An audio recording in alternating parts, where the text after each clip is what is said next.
This hearing will come to order.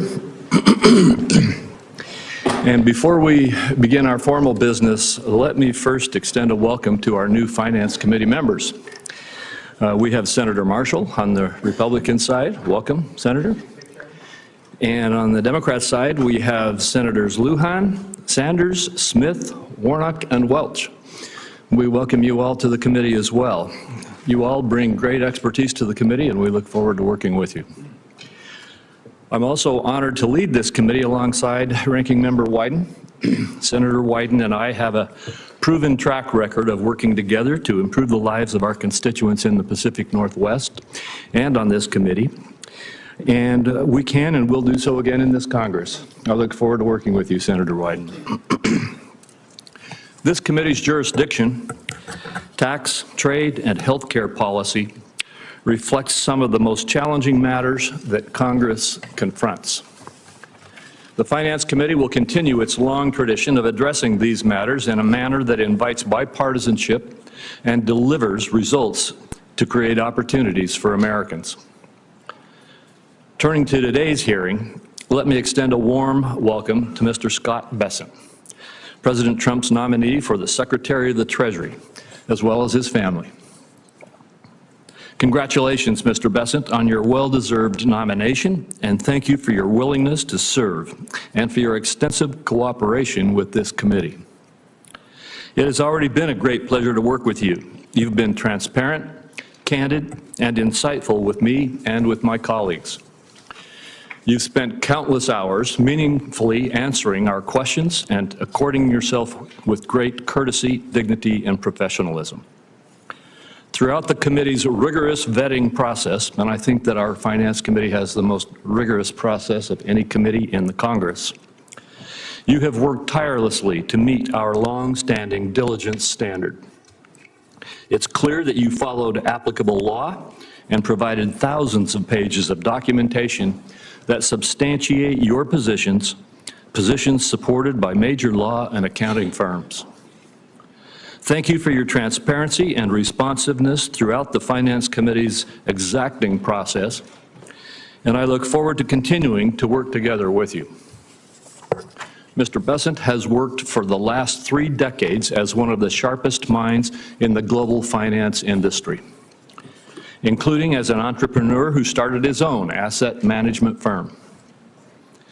He taught economic history at Yale University, is a member of the Council on Foreign Relations, has served on the board of universities and nonprofits, and engages in a variety of philanthropic endeavors.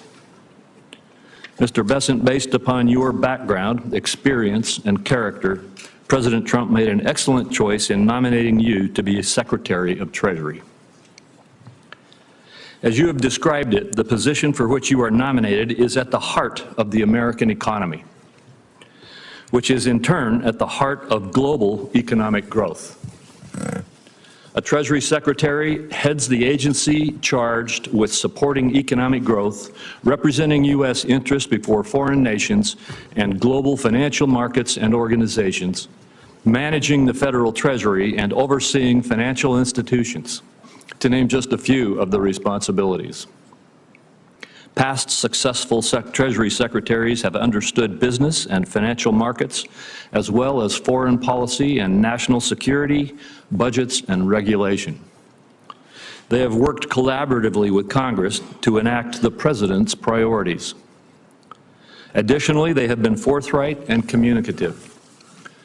The next Treasury Secretary will have to work with Congress to preserve and build on the pro-growth Republican tax policies that have greatly benefited all Americans, as well as improve our global competitiveness through trade deals that create market access and combat China's unfair practices. As seen in the results of our most recent election, American voters resoundingly support returning to the robust economy that we enjoyed during President Trump's first term. If you're confirmed, I look forward to working closely with you to achieve these and other essential aims. Mr. Bessent, on behalf of my colleagues, I thank you for your willingness to serve and again congratulate you on your support and on your nomination, which I intend to support.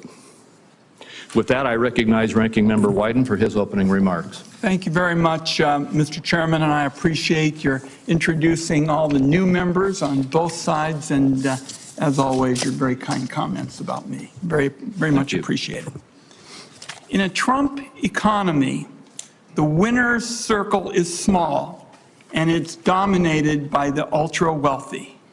Working people and the middle class are on the outside looking in, and Trump and his advisors are indifferent to the problems they face each day. I've had more than 1,100 open to all town hall meetings in my state. I'll have several more this weekend. The second word I hear from Oregonians in those meetings is almost always bill. Grocery bill, medical bill, electricity bill. Americans feel held down by the cost of living. They look at the growing fortunes at the top, and they weigh that against their sense that America's middle class just doesn't have the opportunities to really get ahead.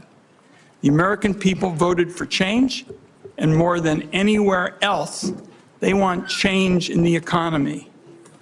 I don't believe they're going to get it from Mr. Bessent or Donald Trump.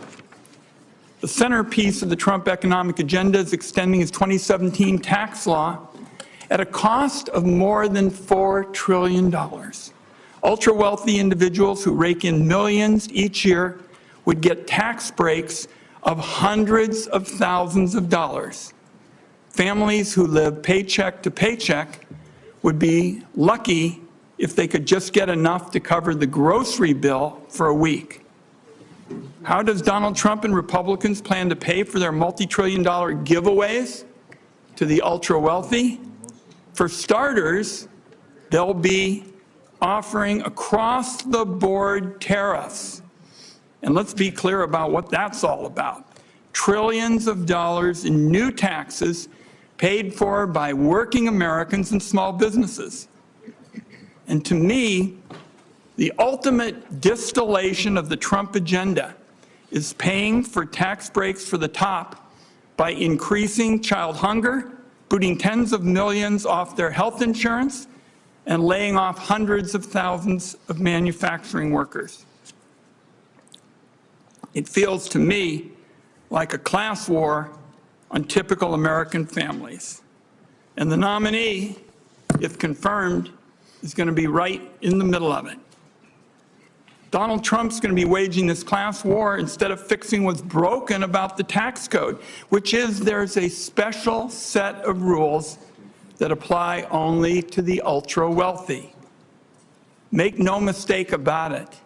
Those ultra-wealthy people get to pay what they want when they want to, and often little or nothing for years on end. Mr. Bessent is a case in point. The taxes that fund Medicare are automatic for the vast majority of Americans. They come straight out of every paycheck. It's a civic duty that pays off as earned benefits down the road. But like a number of Wall Street fund managers, Mr. Bessent makes use of a tricky legal maneuver to opt out of paying into Medicare. It's a tax loophole that hurts Medicare, but benefits him to the tune of hundreds of thousands of dollars each year. Now, the Treasury Department has gone to court to argue that taxpayers taking this position are violating tax law. Make no mistake about that. That's not me making the judgment. That's the Treasury Department. They went to court to argue that taxpayers who take this position are violating the law. I believe it's a big conflict of interest if the nominee is confirmed. Either he and his lawyers take the position that Treasury policy doesn't apply to the Treasury Secretary, or he blesses a loophole that lets Wall Street titans blow off their fair share of Medicare taxes. This is exactly the kind of abusive scheme that leaves Americans feeling disgusted with the tax code. They feel it every spring when they go to file their taxes through the big software companies as well. It's absurd that Americans get charged huge amounts of money to file their taxes every year. That's why a number of us in this room worked hard to create the new direct file program with resources from the Inflation Reduction Act and the Biden administration. It's a free option that allows taxpayers to file their returns directly to the IRS. No software middlemen picking their pockets or harvesting their data. It launched last year to rave reviews, and virtually nowhere in the Western industrialized world do we have the kind of bureaucratic, costly system we have today, and we're trying to change it. 35 million Americans across 25 states, 30 million Americans across 25 states are going to be eligible to use direct file this year. That's if it continues to survive. The software giants want direct file killed. Republicans are on their side, so maybe they're going to get their way. If they do, it'll cost American taxpayers hundreds of millions of dollars this year alone. Trump and Republicans aren't stopping there when it comes to siding with special interests over the typical consumer. The Inflation Reduction Act was the largest investment in clean energy in our history. It was largely developed in this room, and it took years to try to find the common ground around technological neutrality. And the more you reduce carbon, the bigger your tax savings. It's created hundreds of thousands of jobs. It's saving consumers money on their energy bills. And along with record fossil fuel production, it's brought energy security to a level not seen in generations. Our country is in a clean energy arms race with China and other powers. But unfortunately, these policies from Donald Trump and Republicans may prevent us from winning that arms race with China. That's because the Trump administration is talking about selling out to special interests and far-right ideologues that want to nuke the provisions of the IRA that help us promote clean energy. They want to keep in place the oil and gas subsidies that have been around for more than a generation, but eliminate the incentives that put us in the lead on clean energy. From what I've read, that's how the nominee sees it as well. That would be a recipe for higher energy costs, weaker energy security, and surrender to China when it comes to clean energy jobs and investment. In my view, that just defies common sense. I'll close with this. Many people, myself included, hoped that the president-elect would pick a steady hand for Treasury Secretary, someone who would be a moderating force, who'd work with all sides, and especially for the interests of all Americans, for a tax code that gives everybody in America the chance to get ahead, not just the people at the top. So this is an important discussion today, and I wish I had read something that would indicate that this nominee would be the kind of Treasury Secretary I described. That's why we have the hearing, to get his views. Thank you, Senator Crapo. Thank you very much, Senator Wyden. And today, we are honored to have our good friend and colleague, and now the new Budget Committee Chairman, Senator Lindsey Graham, to help introduce the nominee. Welcome, Senator Graham, from the great state of South Carolina. I want to thank you for joining us today, and I'll turn it over to you to introduce Mr. Bessent. Well, thank you, Mr. Chairman, and ranking member to all my colleagues. And there are only 100 of us. We know each other pretty well. This is my first appearance in the Finance Committee, probably last. Y'all work on complicated stuff, and I'm glad you like this stuff. Seems kind of boring to me, but it's important what you do, and I respect the intellect of the people on this committee because our economy needs the best minds that we can find on the Finance Committee. And we need a Secretary of Treasury that knows what he's doing, has the trust of the President, and loves his country. Your ship came in with this guy. So Scott Bessent's from South Carolina. He's academically gifted and real-world tested. He went to Yale, so nobody's perfect. When he told me that, I said, I don't know about that. But anyway, he's really, really smart, and this is a complicated area. Now, why am I here? Because Trump won. I wouldn't be here if Trump hadn't won. Trump won because more people voted for him. And he had to pick people to form his cabinet. And when he talked about the Secretary of Treasury, I'm not the normal person you would go to ask about, because this is not so much my portfolio.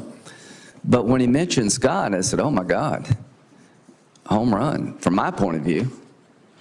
I mean, you talk about somebody who's academically gifted, understands the world.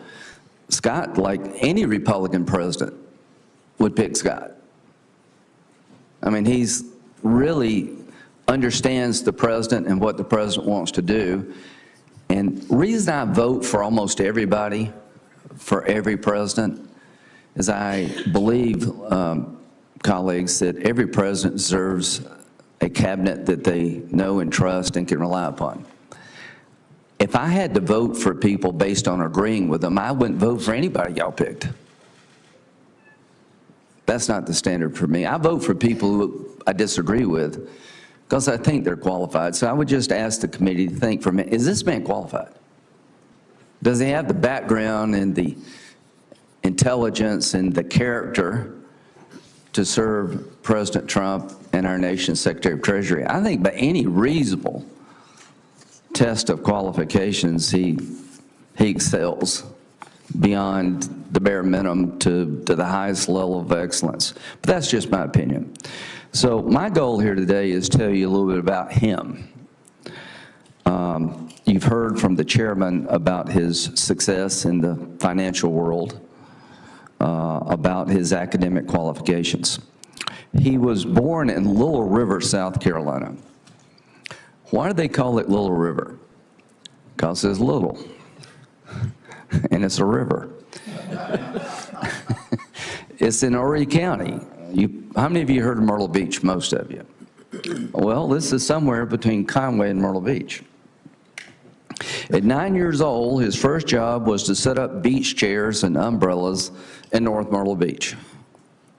And apparently you did well there, because North Myrtle Beach is thriving. He went to North Myrtle Beach High School, and he was voted most likely to succeed in 1980. And we have a high school classmate of his. What did they see in him? The same thing I see. Someone who really is talented and works hard and just a good person. The type of people that you think are going to succeed, but you hope succeed. So he lives in Charleston, in a really nice place. Going from Little River to Charleston is about a 2.5-hour drive, but it's a real change. Since I represent South Carolina, I like them both very much. He's married, John, his husband's right behind me. And they have 2 kids, Caroline and Cole, and they're absolutely adorable. And from a South Carolina point of view, we're really proud of Scott. I was over the top happy when President Trump picked him, because I know him. I know where he came from. The rich and powerful don't live in Little River. This is truly the American dream. This man has been successful at everything he's ever tried to do. He's worked really hard. And why did President Trump pick him? Because he believes that President Trump's economic agenda is good for this country, and he wants to help President Trump be successful. And here's what Scott said. I think it's the melding of economic policy with national security. Economic policy and national security are now indispensable, and Donald Trump understands that. So I'm here to tell you, folks, I agree with that. If we don't have energy independence, we're less safe. If we don't get our debt in order, we're less safe. I am known around here as kind of a national security guy, but I do understand economic policy matters. If you want to clean up the environment, a carbon fee seems to be a good way to do it, to punish China and India for bad carbon practices. Call it a tariff, call it whatever you want to do. So President Trump won. I'm here today because he won. I'm here today because Scott lives in South Carolina. I'm here today to tell you If you use qualifications as your test, this is the easiest vote you'll ever take. If your goal is to play like the election didn't happen, then I guess you'll vote no. That's just where we're headed in the Senate. When you lose an election, you get up and dust yourself off and you get ready for the next one. But I was honored when he asked me to introduce him, because I know this man, and America will be in good hands if he's our Secretary of Treasury. He deserves this job, he's qualified for this job, and President Trump, thank you for picking him. On behalf of all of us in South Carolina, we're extremely proud of you, and we wish you well. Thank you. Thank you, Senator Graham. We appreciate you giving this introduction, and you are now excused, as is our practice. And Mr. Bessent, before we turn it over to you for your opening statement, I have 4 questions that we ask all nominees who come before this committee. The first is there anything that you are aware of in your background that might present a conflict of interest with the duties of the office to which you have been nominated? No, sir. Second, do you know of any reason, personal or otherwise, that would in any way prevent you from fully and honorably discharging the responsibilities of the office to which you've been nominated? No, sir. Third, do you agree without reservation to respond to any reasonable summons to appear and testify before any duly constituted committee of the Congress if you are confirmed? Yes, sir. And finally, do you commit to provide a prompt response in writing to any question addressed to you by any senator on this committee? Yes, sir. Thank you very much. Again, welcome to the committee, Mr. Bessent, and you may make your opening statement. Good. Thank you. Chairman Crapo, Ranking Member Wyden, members of the Finance Committee.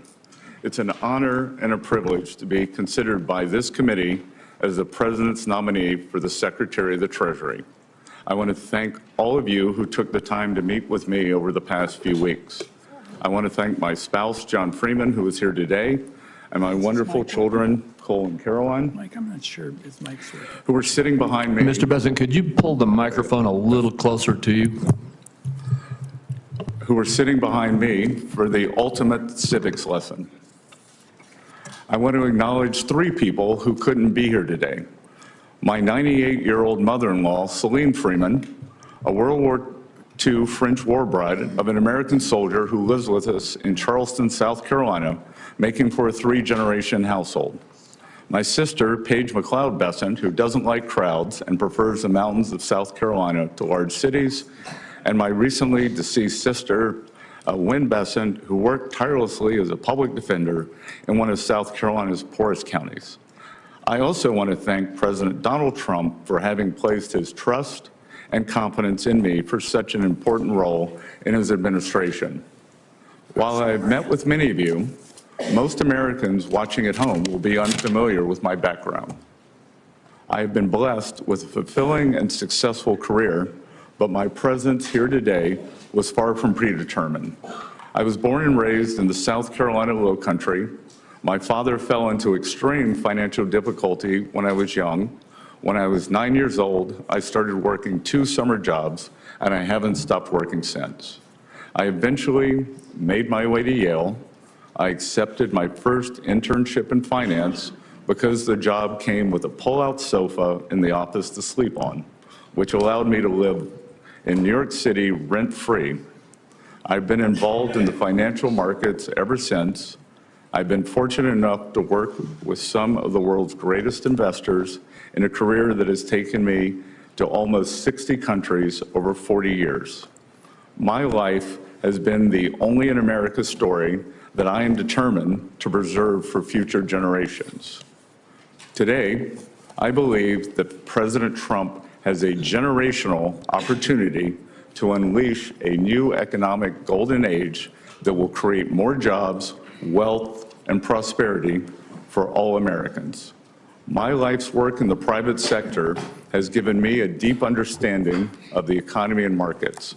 And while this experience will be invaluable in crafting economic policy, I have long adhered to the principle that you should know what you don't know and lean on those who do. Having never served in government, I intend, if confirmed, to be in close contact with each of you in your offices and seek your counsel. The Treasury Department plays a critical role in protecting American national security. We must secure supply chains that are vulnerable to strategic competitors, and we must carefully deploy sanctions as part of a whole-of-government approach to address our national security requirements. And critically, we must ensure that the U.S. dollar remains the world's reserve currency. Today, Americans face significant challenges in an economy that has not created enough opportunities for working men and women. We have an affordability crisis, a housing shortage, and for the first time in my lifetime, parents feel as though the American dream is slipping away from their children. The federal government has a significant spending problem, driving deficits that have averaged an historically high 7% of GDP during the past 4 years. We must work to get our fiscal house in order and adjust federal domestic discretionary spending that has grown by an astonishing 40% over the past 4 years. Productive investment that grows the economy must be prioritized over wasteful spending that drives inflation. As we begin 2025, Americans are barreling towards an economic crisis at year-end. If Congress fails to act, Americans will face the largest tax increase in history, a crushing $4 trillion tax hike. We must make permanent the 2017 Tax Cuts and Jobs Act and implement new pro-growth policies to reduce the tax burden on American manufacturers, service workers, and seniors. I've already spoken with several members of the committee, as well as leaders of the House, about the best approach to achieving these important goals together. As President Trump has said, we will unleash the American economy by implementing pro-growth regulatory policies, reducing taxes, and unleashing American energy production. The breadth and depth of our capital markets, along with predictable pro-growth tax policy and smart updated regulation, will continue to make America the most popular destination in the world for starting, growing, and taking public a business. And as we rebuild our economy and lay the foundation for the next generation of American competitiveness, we must use all the tools available to realign the economic system to better serve the interest of working Americans. For too long, our nation has allowed unfair distortions in the international trading system. President Trump was the first president in modern times to recognize the need to change our trade policy and stand up for American workers. If confirmed, I look forward to working with President Trump and members of this committee to do just that. Members of the committee, these are just some of many important goals that President Trump has laid out for me and others on his economic team. I firmly believe that if confirmed, and with your counsel and support, we can usher in a new, more balanced era of prosperity that will lift up all Americans and rebuild communities and families across the country. I humbly thank you for your consideration and am eager to take your questions. Thank you, Mr. Bessent. Before I begin my questions, I want to reemphasize how appreciative I am of your diligence in the process that we've gone through vetting here in this Senate. I appreciate the more than 3,000 pages of supporting material you've provided, as well as the countless hours you and your staff have offered to respond to questions from members of this committee. Let me be clear. You followed all of the applicable law and met the committee's long-standing diligence standard. Your process matched that which has applied to nominees in every previous administration.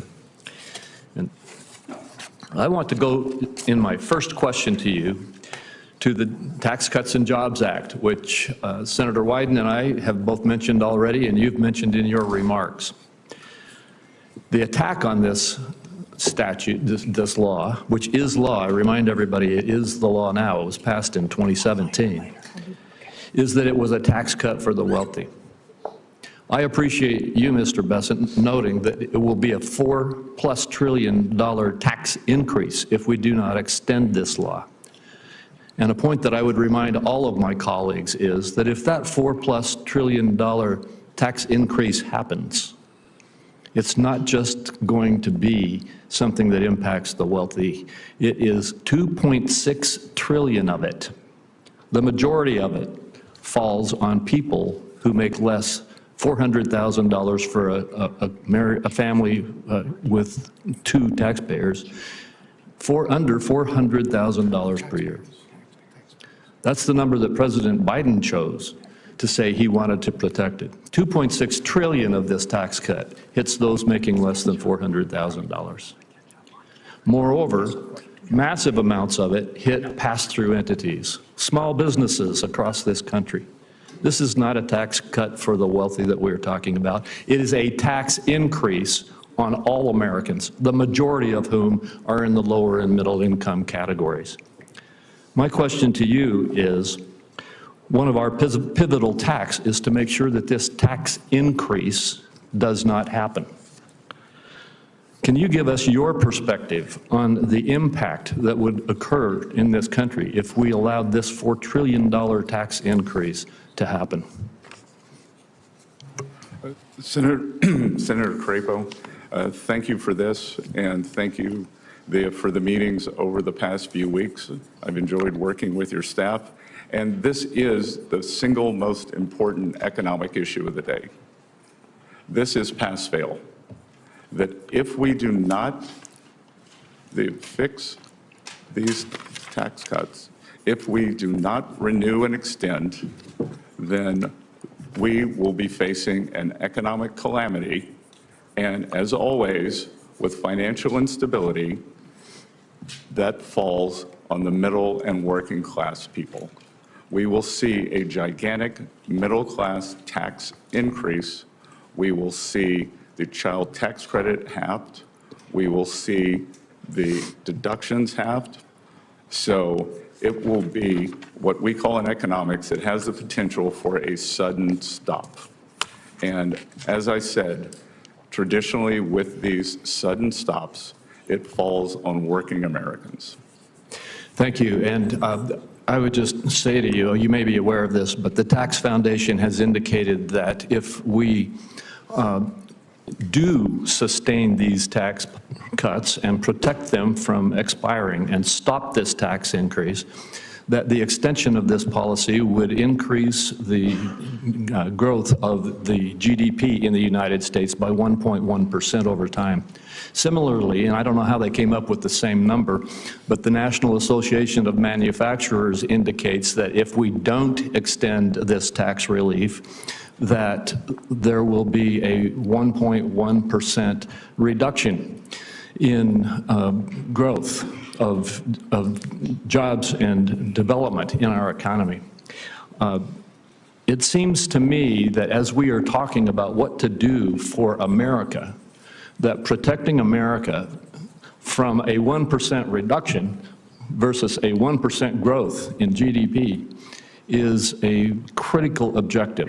Could you just give a little bit of perspective? I know you've just answered this question in another context, but could you just give a little bit more perspective on those kinds of dynamics? And I'm sorry, I'm going to try to keep to 5 minutes, and we've only got about 15 seconds left of mine, and I want to be sure everybody else stays on time, so I will too. Could you quickly respond? Well, Senator, I would just say that we saw the power of these tax cuts in 18, 19, and going into January of 20 before they were interrupted by COVID, and the great success that we had.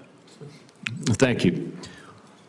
Senator Wyden. Thank you very much, Mr. Chairman. Let me say to the nominee, I've got 4 questions that I'm going to ask, and if we both can keep it brief, I think we can get to all of them, because I think it really frames for us what the debate is all about.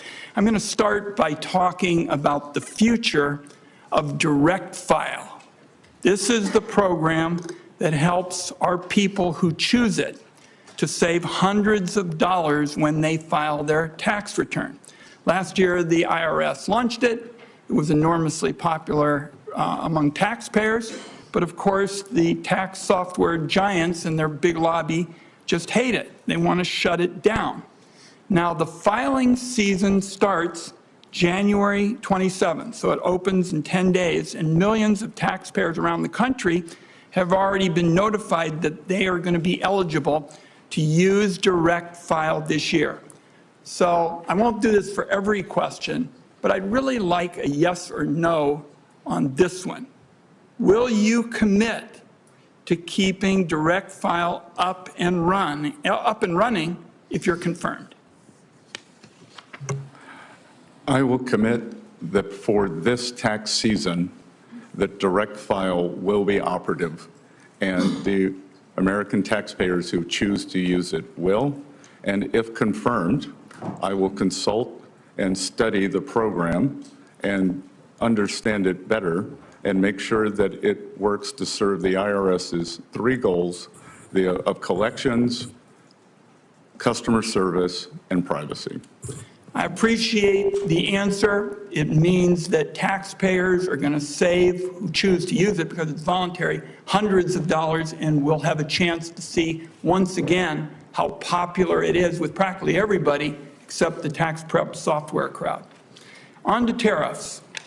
Donald Trump, with no plan and no strategy, says he's going to put across-the-board tariffs, blanket tariffs on all imported goods, which means that our workers and our small businesses are going to get clobbered with additional taxes on practically everything they buy from other countries. My question here is, who would pay these tariffs? Americans or foreign countries? So this, Senator Wyden, just to understand, so I can frame the answer correctly, do you believe that these tariffs are a consumption tax increase? I believe these tariffs, you can call it whatever you want in terms of trying to gussy it up. They're going to be paid for by our workers and small businesses. And all through the campaign, we heard they weren't, that foreign countries were going to pay it. I think that's baloney. It's going to be paid for by workers and small businesses. So, your response. Yes, Senator, I would respectfully disagree. And the history of tariffs and tariff theory, optimal tariff theory, does not support what you're saying. Traditionally, we see that the current, if we were to say use a number that has been thrown around in the press of 10%, then traditionally the currency appreciates by 4%. So the 10% is not passed through. Then we have various elasticities, consumer preferences may change. And finally, foreign manufacturers, especially China, which is trying to export their way out of their current economic malaise, they will continue cutting prices to maintain market share. Okay. That's an academic view of it. But what I know is the history of this is it clobbers people of modest means.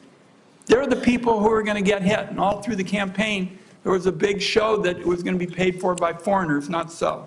Two other questions that I want to get in. And I already made it clear, and you and I talked about this. I'm for a tax code that gives everybody the opportunity to get ahead. You and I talked about my friend Bill Bradley. He and I have been working for this for years. Do you believe the tax code should treat wages differently than it treats wealth? Look, in any tax system that advantages and creates distortions, it is a change that, Senator, it is a decision that was made when the tax codes were written.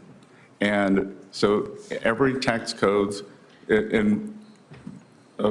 involves the trade-offs and distortions in favor of other the gains. It sounds to me like you do believe that it's fine to treat wealth more favorably. I couldn't disagree more. The idea that a dollar earned by a hedge fund manager has more value than a dollar earned by a teacher or a factory worker, I just think it's a disconnect with the American people. One last question, and that is about the legislation that was written in this room that was the biggest transformation on clean energy in American history.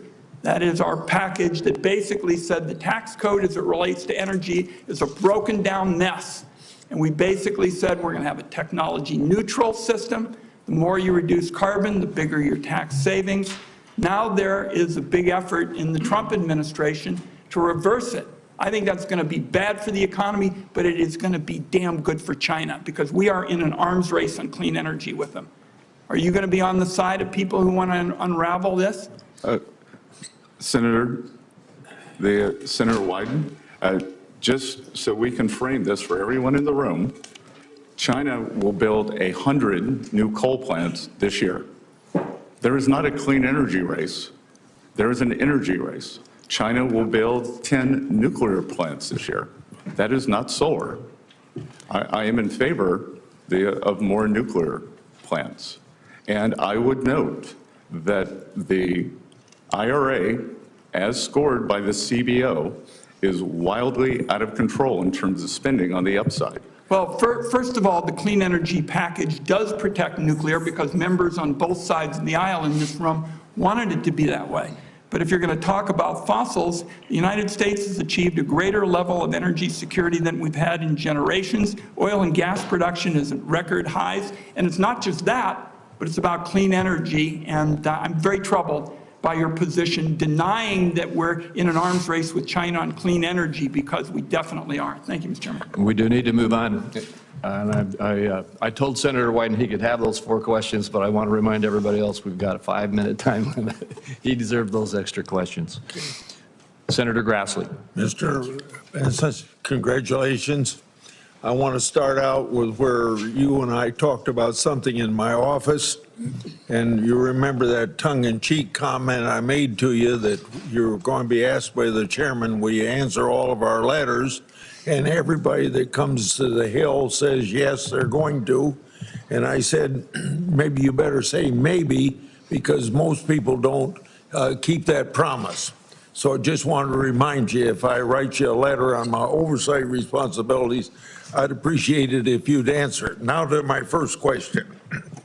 My Democrat colleagues believe, you gonna put that up? My Democrat colleagues believe the only solution to our unsustainable debt and deficit is higher tax rates and that ends up being on job creators and families alike. However, history proves that high tax rates fail to raise significant revenues. Taxpayers, workers, and investors are smarter than that.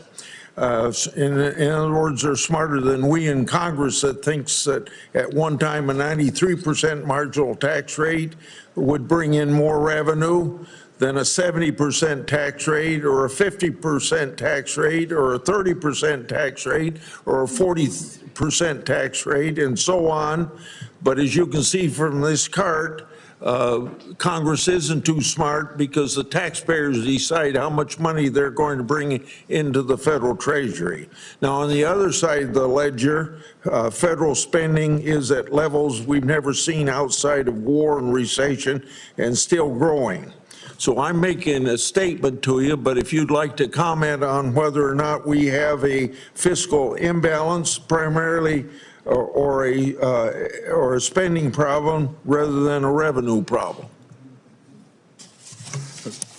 Senator Grassley, I enjoyed visiting you in your office, and will remind you that when we were talking about the American agriculture, that I may be the first Treasury Secretary nominee in a long time who knows what a section is, 642 acres, and am involved in the farming business.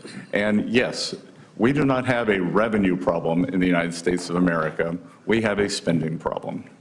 That historically, for the past 40 or 50 years, revenues, federal government revenues, have averaged about 17 to 17.5% of GDP. And spending has been slightly over that, leading us to a 3.5% budget deficit, which is manageable because we have roughly 3.8% nominal growth, 1.8% real growth, 2% inflation. Today, as you stated, and to be clear, this is one of the things that got me out from behind my desk and my quiet life in this campaign, was the thought that this spending is out of control. We are spending about 25% of GDP. So as you said, 6.8 to 7% deficit. We have never seen this before when it is not a recession or not a war. And I am concerned because several times the Treasury of the United States has been called upon to save the nation, whether it was the Civil War, the Great Depression, World War II, or the recent COVID epidemic. Treasury, along with full government and Congress, has used its borrowing capacity to save the Union, to save the world, and to save the American people. And what we currently have now, we would be hard-pressed to do same. My last question is one I ask a lot of people to come from Treasury.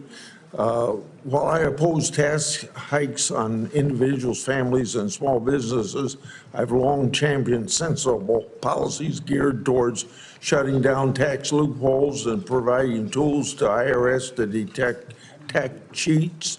A primary example is my legislation that I authored in 2006, the IRS whistleblower law. It's brought $6 billion back into the federal treasury. This program could raise billions more if IRS would use it to its full potential. So I hope I can count on you if you're confirmed, and I think you'll be confirmed, to be supportive of this whistleblower program and work to ensure its full use to its full potential. Senator Grassley, we are in complete alignment on this program. Thank you. Next would be Senator Cornyn. Well, thank you, Mr. Chairman. Mr. Bessent, welcome to Washington, D.C. You're getting a taste of what it's like here, which is an out-of-body experience for most people who are not acquainted with it. I happen to represent a state that has the 8th largest economy in the world. We think we understand the formula for economic growth and prosperity and opportunity, which are low taxes, a reasonable and modest regulatory footprint, and opportunities for people to prosper, and by prospering, invest and create opportunities for other people to pursue their dreams. We think there's a lot Washington can learn from that formula, and it sounds to me like you agree. One of the strange experiences I've had here is that so many of our colleagues, principally on the other side, think that the money that you earn is not actually yours. It's the federal government's, and you just get to keep a little bit of it. Conversely, I believe that the money that people earn is theirs, and they have a responsibility to pay taxes, but as you point out, an over-tax burden or large tax burden has a way of depressing the economy and reducing standard of living. So I'm grateful for your nomination, and I think you are exactly the type of individual that needs to serve in this important position, and I support your nomination wholeheartedly. Let me ask you, in the short time I have, one sort of obscure question and another one that we discussed in our office. As you know, the market for U.S. Treasuries is the largest market in the world at $28 trillion, and it's critical to the financial stability of the United States. There's actually a proposal for an entity to clear U.S. Treasury futures at the London Clearing House, which is overseen by the Bank of England. Some argue that the Bank of England would have control over a, heaven forbid, a default scenario in this critical market instead of the U.S. Is this a concern to you? Senator Cornyn, I enjoyed visiting in your office, and I would note that while Texas has more arrivals due to good economic policies, South Carolina has more arrivals as a percent of the population, also driven by our wonderful governor, Henry McMaster. I'm still going to vote for your nomination. I think it's 1,600 people a day in Texas, but go ahead. Yeah, everything's bigger in Texas, sir. That Yeah, you raise a very important question, and one that I will investigate further. I was unaware until the past few days of this with the new exchange. What I can tell you is, as a student, a professor of economic history, that it is important for the U.S., for U.S. Treasuries, for us to be able to resolve any stress issues in the market in the U.S. We saw during the Lehman Brothers bankruptcy that many of the problems emanated from the UK subsidiary. So this is something that, thank you for bringing this to my attention. And my inclination is that the resolution authority must lie here in the U.S., but I will get back to you in writing with an answer on this if confirmed. Thank you. You appropriately mentioned China as one of our biggest challenges. While I believe in free and fair trade, we know that some countries, principally the PRC and the Chinese Communist Party, don't play by the rules. Over the years, by some estimates, U.S. investments in Chinese companies have totaled $2.3 trillion in market value. That was at the end of 2020. That included $21 billion. These are American companies investing in China. $21 billion in semiconductors, $54 billion in military companies, and $221 billion in artificial intelligence. So it's pretty clear to me that U.S. investments have fueled China's economic growth, which has allowed them not only an increased standard of living, which is great for the Chinese people, but problematically, it's also allowed them to modernize their military and now threaten the peace in the Indo-Pacific and beyond. As we discussed, I've introduced a bill that would require transparency of American companies investing in China. And of course, the entity that would receive the reports from American companies that do that, and since it's strictly a reporting requirement, would be Treasury. What's your view of an outbound investment transparency requirement?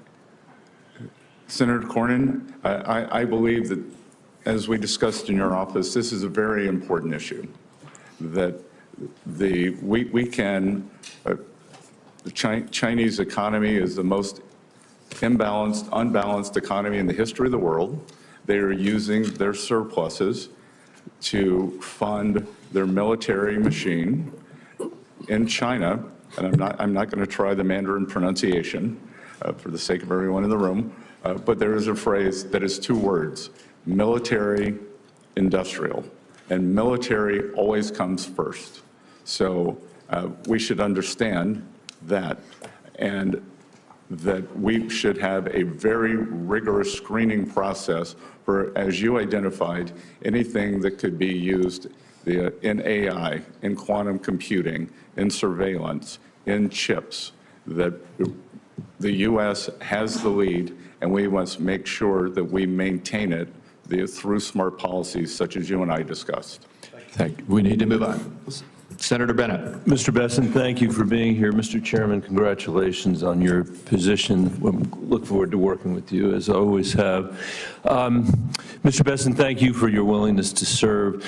We are at the beginning of what's going to be a vigorous conversation about the country's fiscal health. You've described our deficit as alarming, and yet you're here with the same Trump tax policy that has burdened the American people with another $2 trillion of debt that their kids and grandkids are going to have to pay back. And despite the conversation we've heard over here, clearly, the distribution of it was deeply, deeply, deeply unfair. 50% of it went to the top 5% of Americans, 75% of it, if you add the SALT, which even the Wall Street Journal won't support because it's so unbelievably outrageous, will go to the wealthiest 5% of Americans. The tax policy is one that's hard, it is, for some reason in this room, it makes sense to people.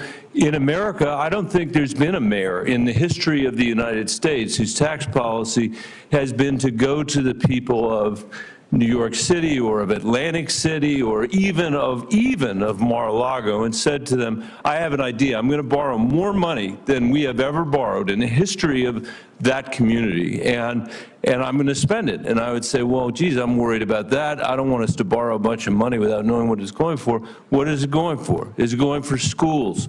No. Is it going to compete with the Chinese in their defense? No. Is it going to pay for parks? No. Is it going to deal with the mental health crisis that we have in America? No. Is it going to pay to secure our border? No. What are you doing with the money, Mr. Bessent? What were you doing with the money, Mr. Mnuchin? What are you doing with the money, Mayor, in America? The answer is we are going to give it to the richest people in America, the richest people in our community, and expect that somehow that's going to trickle down to everybody else. That has been the Trump tax policy since the day he showed up, and no mayor in America would ever, with a straight face, say that's what they should do. And in fact, no America in history has done that. But to add insult to injury, you sit here, and Mr. Mnuchin sat here at his time and said, it's all going to be paid for by economic growth. We know that's not true. We know it costs $2 trillion. So while the benefit went to the richest people in America, the cost is being borne by the children of working people all over this country. And that's what's going to happen now. It's $4.6 trillion this time, not $2 trillion. And then you come here, and this is my question, Mr. Bessent, and you sneak into your opening statement that we have a spending problem, and what we have to focus on, as you said, is discretionary spending after your crocodile tears about how China is out competing us. And as you know, because you're a smart person, and you've spent a lot of time on Wall Street, just like your predecessor did, discretionary spending is about 1/3 of our overall spending. 17% of what we spend is domestic. 17% roughly of what we spend is military spending, that spending you were talking about with respect to China. There are so many things I think you owe the American people after we have seen the catastrophe of the result from the tax cuts the last time and the fact that the benefits went to the wealthiest people. But don't you at least owe the American people a refund for the $2 trillion that they've already incurred because of the last round before you get to the $4.6 trillion? Can't we think of a better idea in the halls here than cutting taxes for the wealthiest people and expecting that it will trickle down to everybody else when we have the profound needs that you have talked about? When we're living in an economy, you had the American dream. We heard you say that. Where fewer and fewer people can get ahead, where this generation of Americans is going to be the first generation to leave less opportunity, not more, to our kids and our grandkids, where we see massive income inequality and wealth inequality when Trump was president, when Biden was president. Can't we think of a better idea than that? And at a bare minimum, and this is tiny, don't we owe them an answer about what you are going to do to that 17% of discretionary spending, or even the 1/3, before you come in here and say that the most important thing we should do is cut taxes for the richest people in America? Senator, thank you. And I would respectfully disagree with much of your categorization in terms of the benefits accruing to the richest Americans. Actually, the share of taxes paid by the upper percent of Americans increased after TCJA. It went from 39 to 46%. The top 50% of Americans now pay 98% of taxes, and working families had real wage increases in 2018 and 2019, and going into 2020 pre-COVID. The CBO scoring for the Trump tax cuts got rescored by $1.5 trillion. Make sure, because we're in the beginning of a long debate, that if you're going to rely on the CBO score for this, that you're going to be willing to rely on it for the things that you said it's no good. Look, I'm not in love with CBO scoring. I know that. but- That's why now you're relying on it. So I'm just saying, it's a language we all it's speak. not funny money. This is the American people's money. We can do math. Every mayor in America has to do math. And we're going to insist that you do the math too, because we know George Soros understands the math when you work there, and you understand full well what's going on here, just like Steve Mnuchin did, just like Donald Trump does, and we're not going to let it happen against the American people. Thank you, Mr. Chairman. Thank you. And I again remind my colleagues, we need to hold our time to 5 minutes. Senator Cassidy. Mr. Bessent, I'm always going to pronounce your name as if it was in South Louisiana, and I'm going to pronounce it with a French Bessent as opposed to Bessent. That's what those folks in South Carolina do. I'll try. Let me compliment you on substantive answers. Sometimes we get people here who just rope-a-dope, and they'll have a set of statements such as has been just delivered, and all due respect to my colleague, and they just rope-a-dope, and you actually give substantive answers. I thank you for that. By the way, I also, Lindsey Graham alluded to it, going back to tariffs, which Senator Wyden spoke of. I've been very concerned that countries like China manipulate environmental regulations. You point out that they're building 100 coal-fired plants over a period of time, and that whatever we do will not have an impact on global greenhouse gas emissions because China's putting up so many. I believe I've learned that that is called an externality in economics. When we met, we discussed the foreign pollution fee, which would put a levy, a tariff, on those carbon-intensive products coming from countries like China, roughly commensurate with their avoided cost of not controlling it. Now, I would think that my Democratic colleagues would like that, because that's clearly a way that they are manipulating the world economy to steal jobs from the United States and simultaneously increase global greenhouse gas emissions. Any comments on such a foreign pollution fee?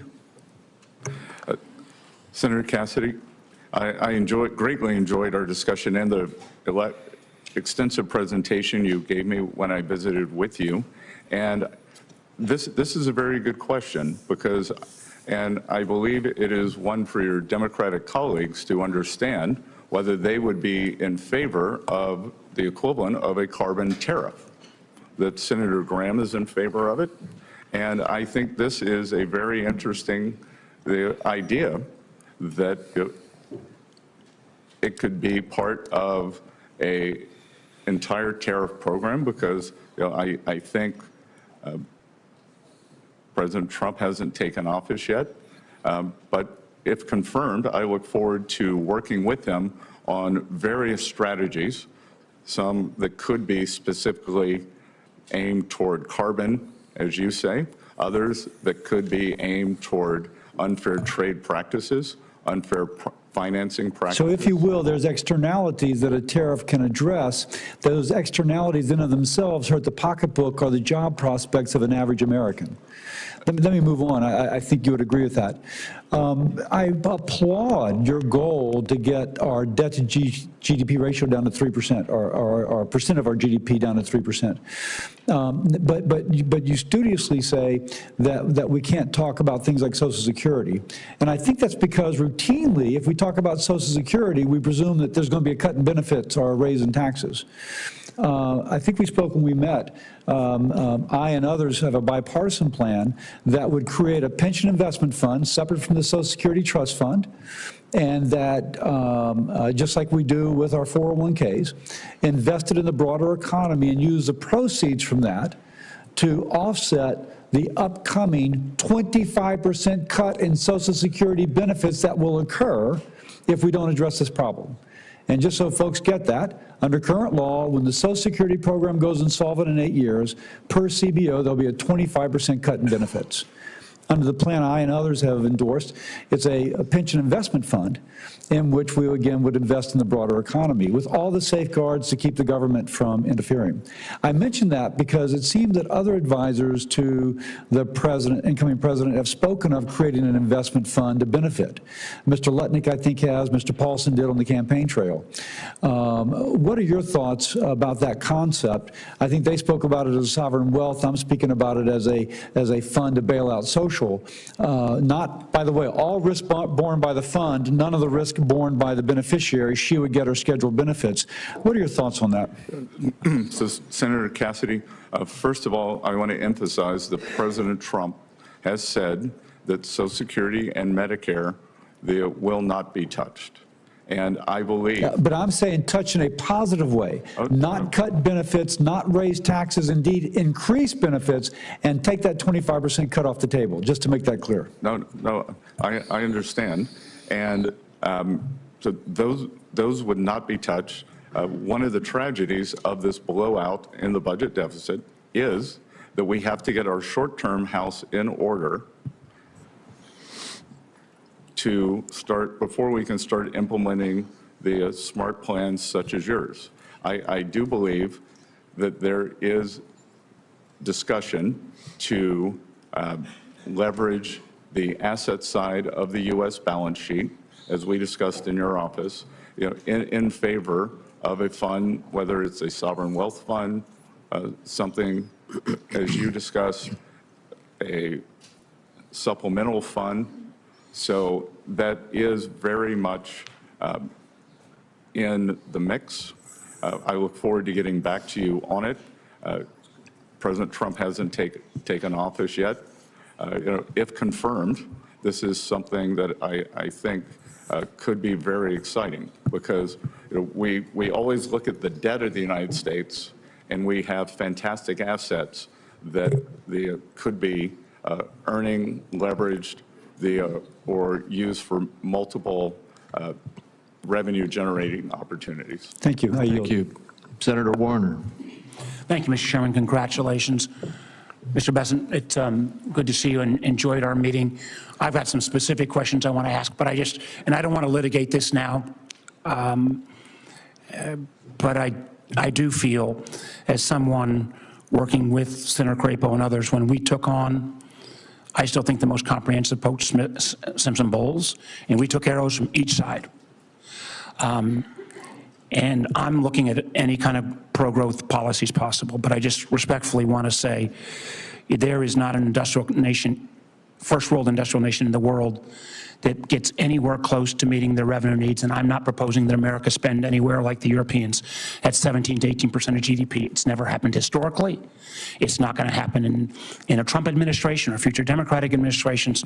So we'll have a time to talk back and forth on this, but I can't let some of this go without at least offering something that there's not an economist around that wouldn't concur. We got to bring down spend, but the revenue side alone is not, excluding that, we're never going to get to a balance.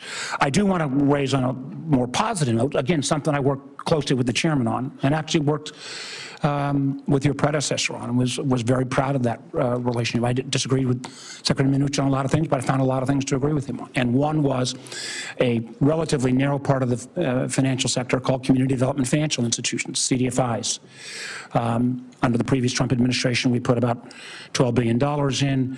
This serves access to capital for underserved communities. Under Senator Crapo's leadership, we built a bipartisan CDFI caucus, 12 Ds, 12 Rs. It's tough to get 24 bipartisan senators to agree on anything. It's kind of low-hanging fruit. There are things we can do to continue to expand this area, creating a secondary market. We've got some bipartisan legislation there, trying to reward patient capital. A lot of these institutions now have Tier 1 equity, but they've got to get patient capital. And again, Senator Crapo and I have worked with the current administration, would want to work with yours on something called the Economic Opportunity Coalition.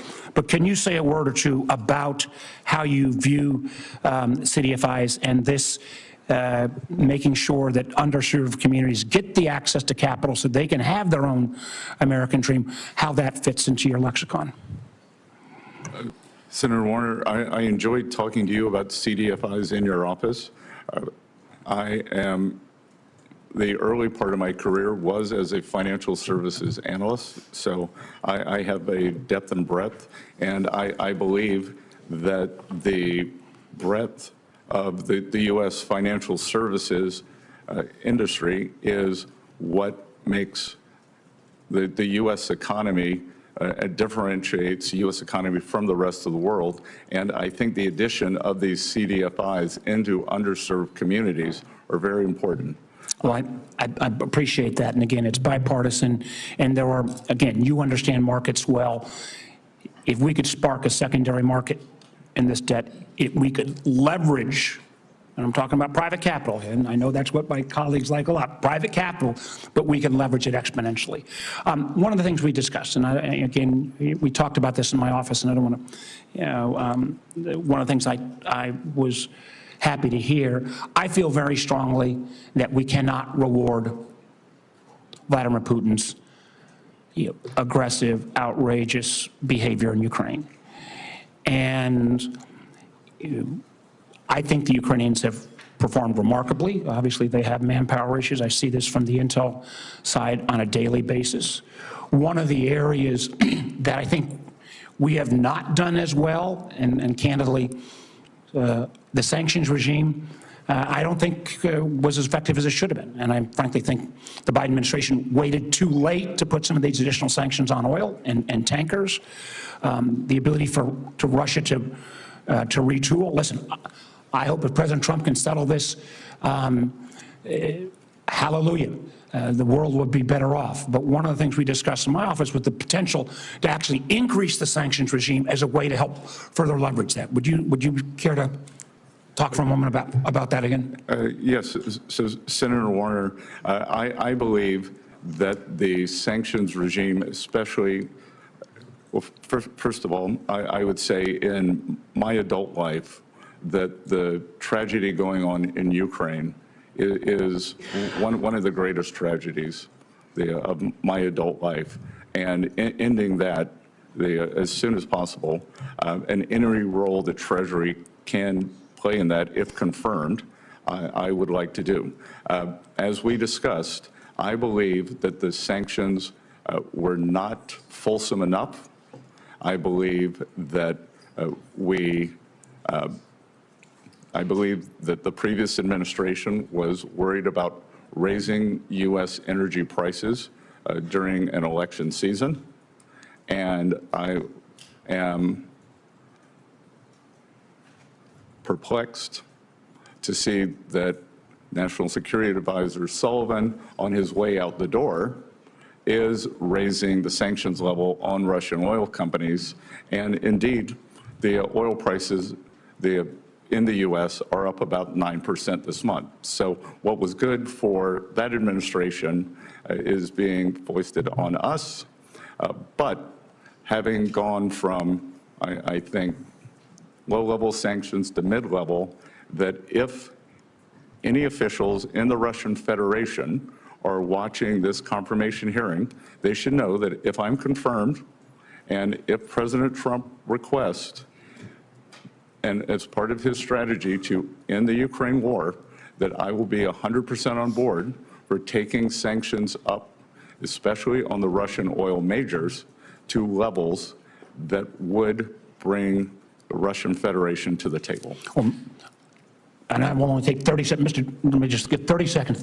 Thank you for that, because I think it's important that we don't take these tools out of the toolkit. We can litigate what the past administration did and when they did it, but increasing pressure on Putin to bring about a resolution, I very much appreciate your willingness, and I hope you will be an advocate for keeping those sanctions on and actually advancing them even further. Thank you, Mr. Chairman. Thank you, Senator Warner. Senator Langford.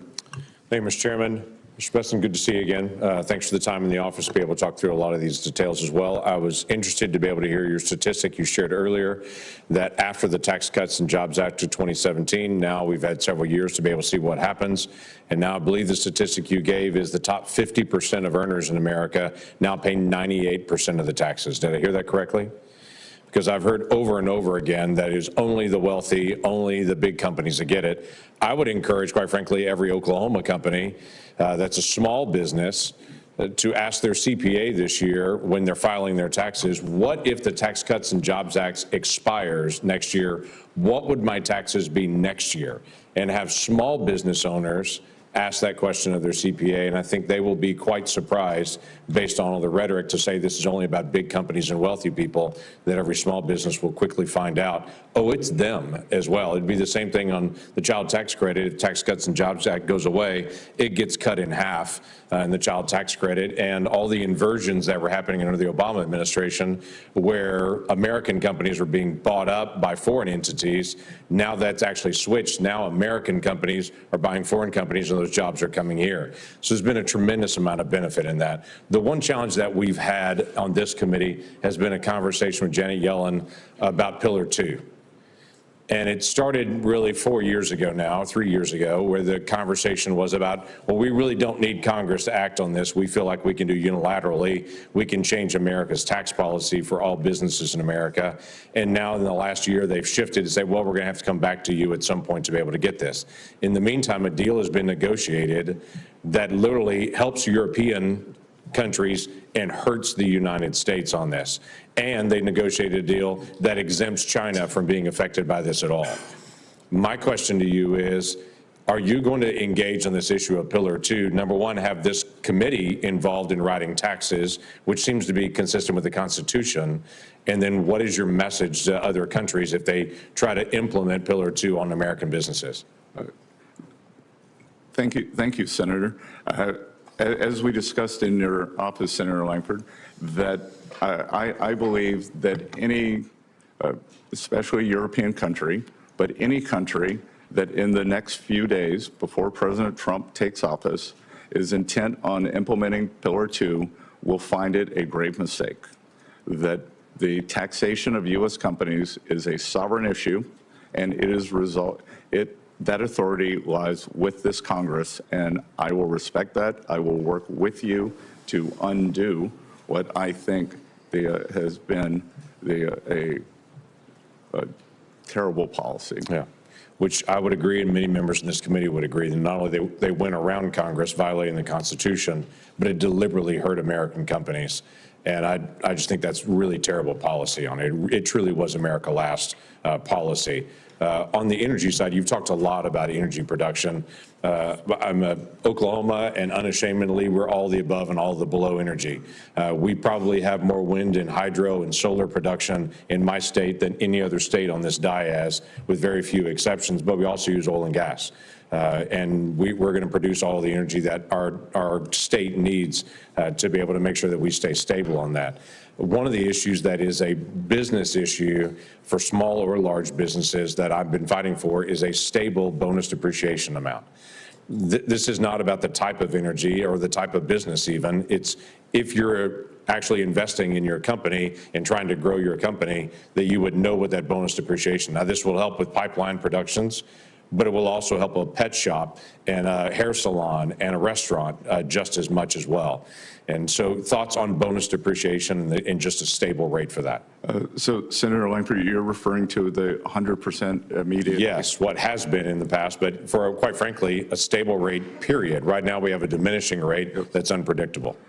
Yes, so I think that increasing the after-tax return on capital for U.S. companies, especially small business, is one of the greatest forms of job creation that we could see.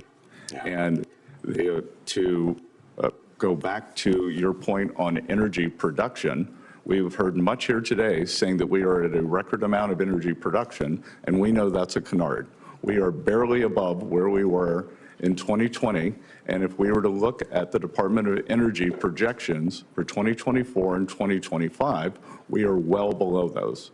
The past 4 years, we have seen U.S. production constrained, and part of a fulsome sanctions program would mean that we need more energy production in the U.S. to make up for the loss of sanctioned Russian oil to protect the U.S. consumer. Right, which is American jobs, which is American income, which one of the things we're going to have to deal with is the intangible drilling cost punishment that was actually put on all the independent oil and gas companies in my state and everywhere else that drives up the cost for consumers as well. That's another issue that this committee needs to take on. Mr. Chairman, thank you. Thank you. Senator Hassan. Well, thank you, Mr. Chairman, and again, congratulations on your position. I look forward to working working with you and all of our colleagues on the committee. And thank you, Mr. Bessent, for being here. Congratulations on your nomination and for your willingness to serve, and welcome to your husband and children as well. We are grateful for their willingness to share you with the country. I appreciate you meeting with me in this process and sharing your priorities at Treasury if you are confirmed. And I want to follow up on some of those topics today. I also just want to associate myself with the comments of my colleagues, Senator Bennett and Senator Warner. I certainly believe we need to cut taxes for working people, and we need to make sure the wealthiest pay their fair share. And with regard to Senator Warner's comments on sanctions, you mentioned if Vladimir Putin is watching this hearing. He's not the only one watching this hearing. China is watching this hearing, and we have talked about the importance of making sure that we are not only competitive but outperforming China for economic purposes as well as for national security reasons. And as important as a resolution in Ukraine is, history tells us that appeasing tyrants at the expense of freedom fighters never works. And it is critically important not only for the Ukrainian people and for the freedom of all of us, but it is important because China and North Korea are also watching what we do and watching this hearing and how we will go forward imposing sanctions. To turn to some of the topics that we discussed when we met in my office, the research and development tax deduction was one of them. It's critical to helping us outcompete countries like China. Currently, China provides a 200% super deduction for R&D, while American businesses can only immediately deduct 10% for R&D. I've worked with Senator Young on a bipartisan effort to restore the full and immediate R&D deduction. So do you support restoring the full and immediate R&D deduction? Will you work with me and my colleagues to get this across the finish line in Congress? Senator, I enjoyed the meeting in your office. I am not fully versed in this, but my inclination is that this is something that I would support, and I will get back to you, if confirmed, I will get back to you very quickly on it, and we'll make it a priority. Do you agree it's an important tool for American companies to improve their competitiveness? Yes, Senator. Thank you. One of my other top priorities is working on a bipartisan basis to lower costs for families. Under President-elect Trump's policies, do you believe that prices for families will go up or down? I believe that inflation will be much closer to the Federal Reserve's target of 2%. And I believe that what we have seen over the past few years is that the bottom two income quintiles have a very different basket of goods and services. So there are two ways. We can either lower cost or we can get real wages up. I would hope that we would be able to do both. So you believe that President Trump's policies will further increase wages and lower inflation? I believe that they will increase real wages and lower inflation closer to the Federal Reserve's 2% target as it did during President Trump's first administration. Are there any specific policies proposed by the President-elect that you expect will increase prices for families? Nothing I can immediately think of. So that's a no. If the President-elect were to propose a policy that you believe will increase prices, would you advise against it? I would speak to President Trump about it. It is his decision, and I believe that we think that if we look back, that it is a complete composite return in terms of aggregate inflation numbers, and I think it's very difficult. Well, I have limited time, so if you believe that a policy that is proposed by President Trump would increase prices, would you advise him against doing it? Yes or no? I can't answer that question because it's a hypothetical. All right, let's move on to, when we met prior to the hearing, you told me that President Biden was responsible for increased prices over the past 4 years, something we can litigate, but I don't want to right here. By the same token, I assume you would agree that if prices increase in the next 4 years, President-elect Trump would be responsible. I think there could be a variety of reasons. I think that it could be We will see the policies of the Federal Reserve, the spending policies. Congress sets the spending policies. So, look, I'm going to cut to the chase because I'm out of time. But at the end of the day, what you're articulating is a double standard, and it's disappointing to me. Thank you, Mr. Chair. Thank you. Senator Daines. Chairman, thank you. Mr. Bessent, good to have you here this morning. I think we're seeing here in this committee is we really do have a divide between two very different philosophies about how to go forward and what's best for the American people in this economy and what's best for global competitiveness. I remember sitting right in this chamber as we were debating whether or not we should launch the multiple trillion-dollar massive spending bills, which is a $2 trillion COVID bill, the Inflation Reduction Act, massive multi-trillion-dollar bills that even Democrat former secretaries of Treasury said could be inflationary, and indeed it was. You compare that outcome to what we are going to return back to the policies of the prior Trump administration, that when you lower taxes for businesses and the American people, you create more tax revenue, you create more economic activity, you create more wage growth, particularly for minorities as well. And you start to get back into winning in terms of global competitiveness. We stopped the inversions. It was absolutely like, boom, went from multiple inversion to zero once we move forward with this. And I couldn't be prouder of what we did boldly back during the Trump administration. We tried to fight against during this administration, these massive out-of-control spending bills that were inflationary, and the American people suffered greatly with these high levels of inflation, higher mortgage rates, and so forth. And so I'm glad to have you as our next Secretary of Treasury work with you to restore sanity back to where we were under President Trump. So congratulations on your nomination and your willingness to serve. With the expiration coming of these tax rates, we're facing a $4.3 trillion tax increase if we don't act this year.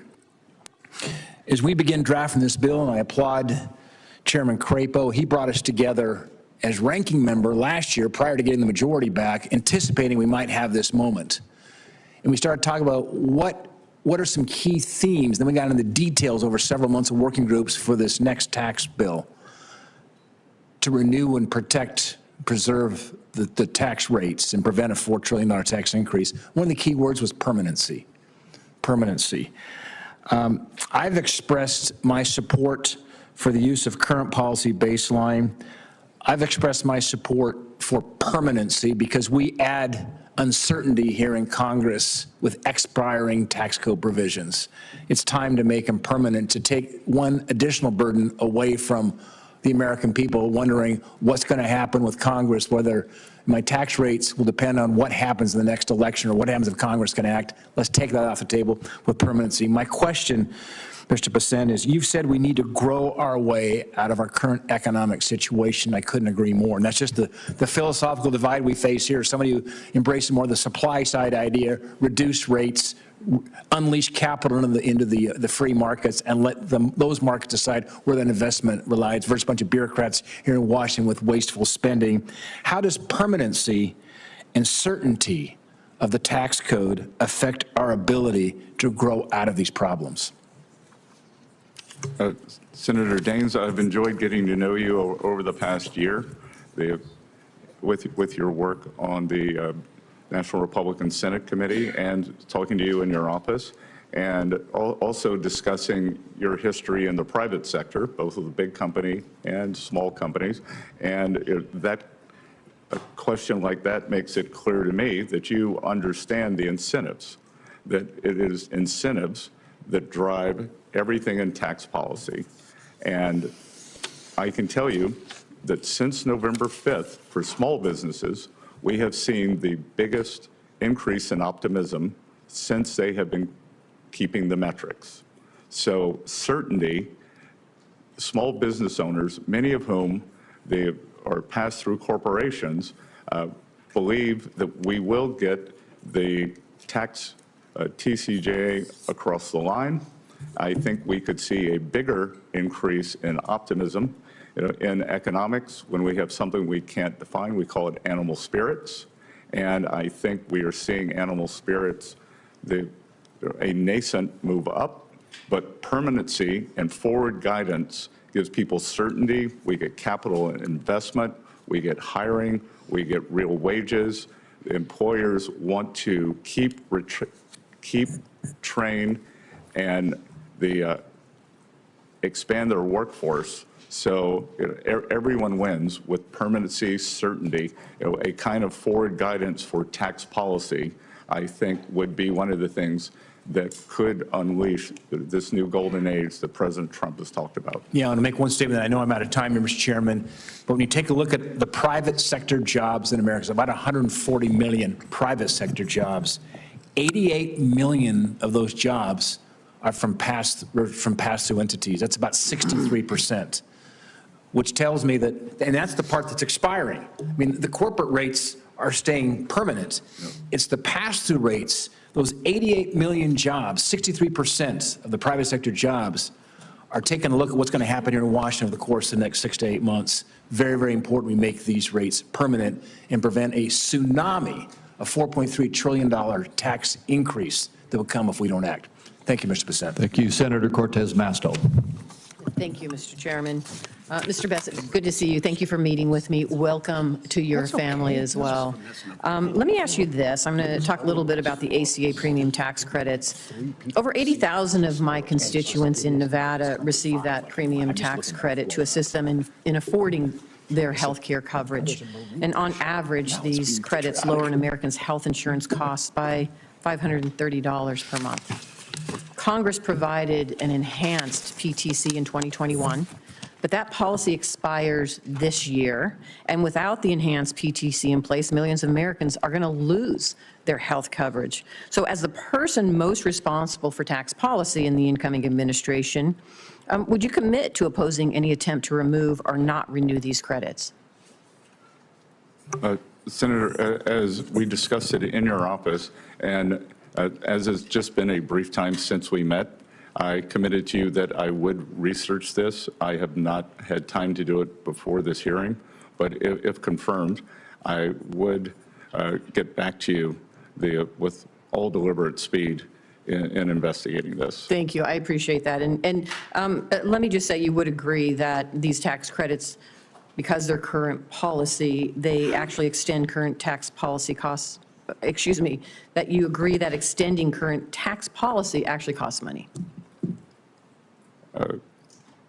Again, I think I don't understand the nuance of that question, but I will get back to you on it. Okay, I appreciate that.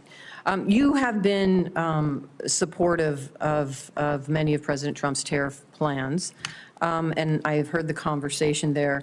So I am not going to go into that, and we've talked a little bit about it in my office. But let me jump back to these credits that were imposed that some of my colleagues are against, but they have benefited Nevada, and I want to talk to you a little bit about it.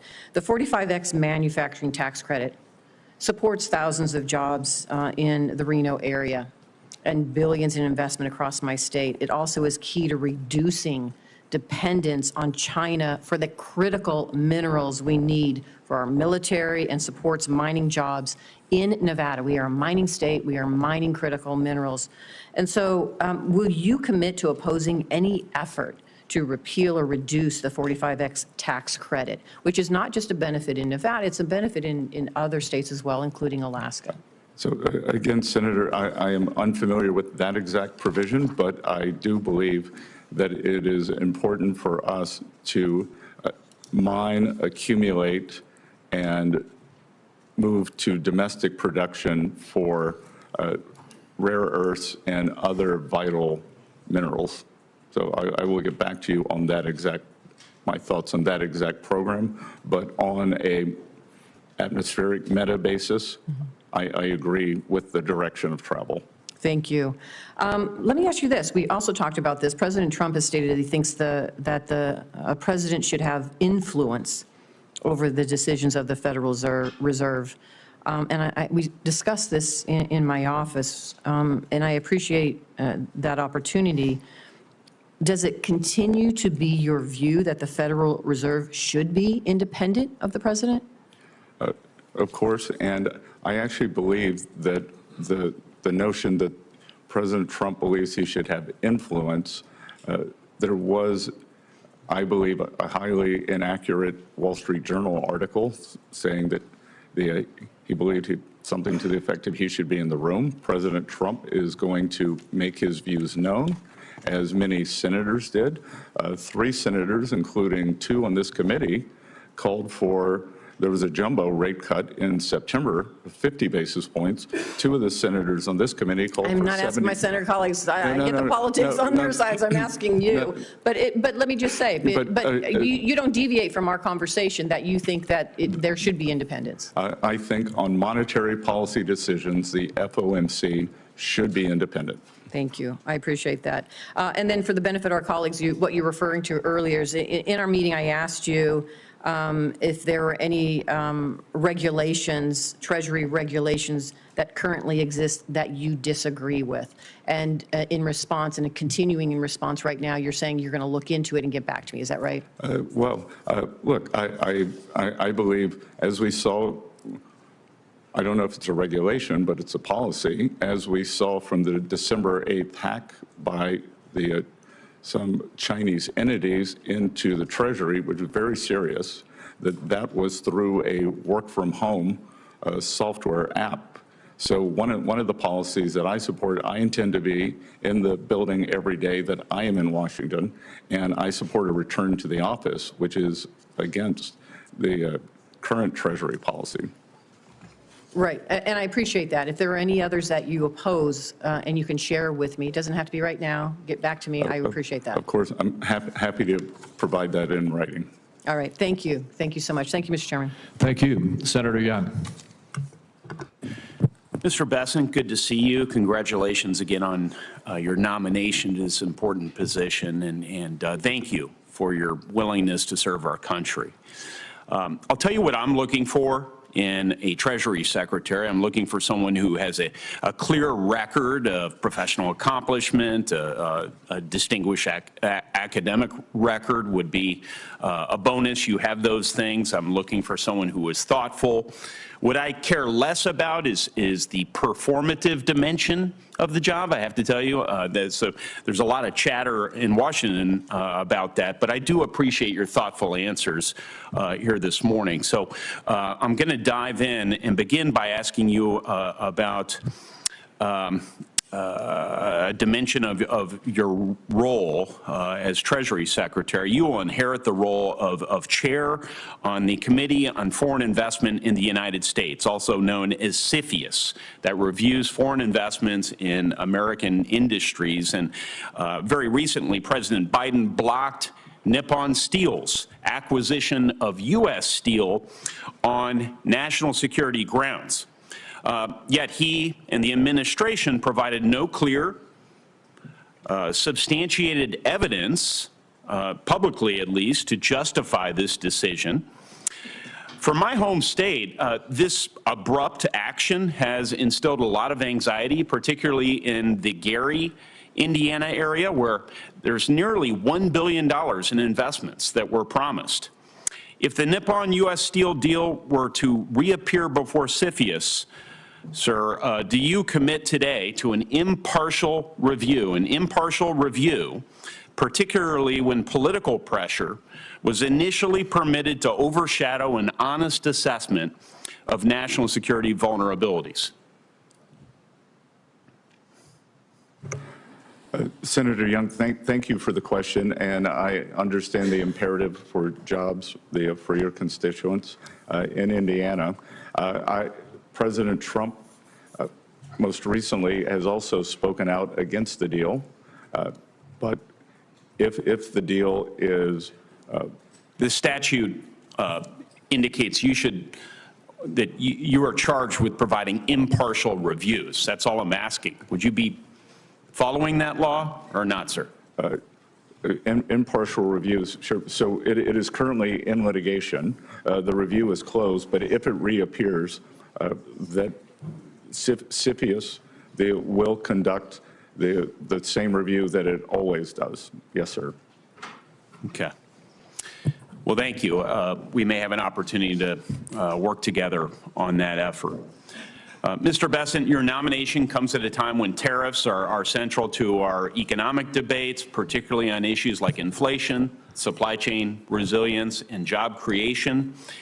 Now, I believe that in moderation, tariffs, for a time, strengthen America's negotiating leverage with other nations, and they can strengthen certain national security relevant industries, but overuse of tariffs can inflate costs and provoke trade retaliation.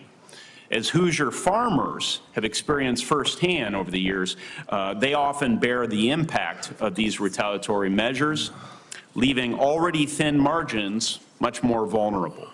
What concrete steps would you take to shield these Indiana producers if major trading partners impose steep duties, and how do you envision the Treasury Department's role in supporting them? Thank you, Senator Young. As I mentioned before, and I may have mentioned it when I was in your office, our family is involved in the farming business, so in soybeans and corn, so I'm very sensitive to this and very up to date. The American farmers have been very loyal.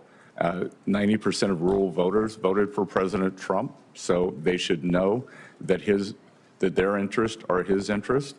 And when you ask what I would do specifically, I have said recently, the Biden administration kept on all of the Trump tariffs, but what they did not do in the agreement with China was enforce the purchase provisions. So if confirmed, next week, if confirmed, I would begin pushing for the purchase guarantees that were in the China agreement to be enforced, and perhaps they have pushed the Chinese for a catch-up provision over the past 4 years. Just a quick follow-up. In terms of the application of tariffs, a skilled negotiator might sometimes use broad tariffs to gain leverage, and then in other cases, a more sector-specific approach could be effective. So what criteria or perhaps benchmarks would you use to inform your decision to go with across-the-board measures or more surgical tariffs? And do you believe there should be any built-in caps or triggers to prevent an unintended escalation?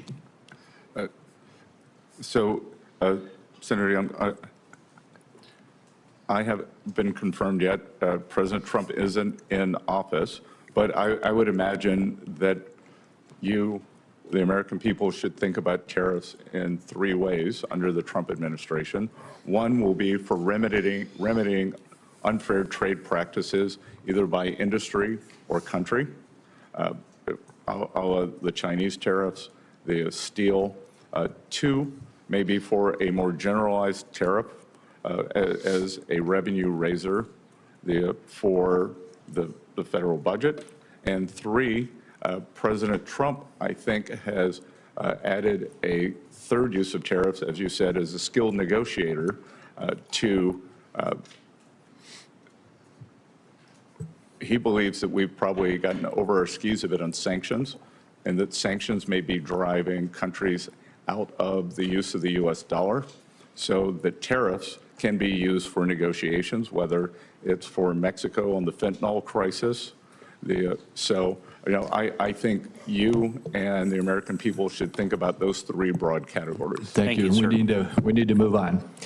And next is Senator Sanders. Senator Sanders, I don't believe you were here when I welcomed everyone to the committee this morning, but as a new member of the committee, I personally welcome you and look forward to working with you. Well, thank you very much, and it's a pleasure to be here.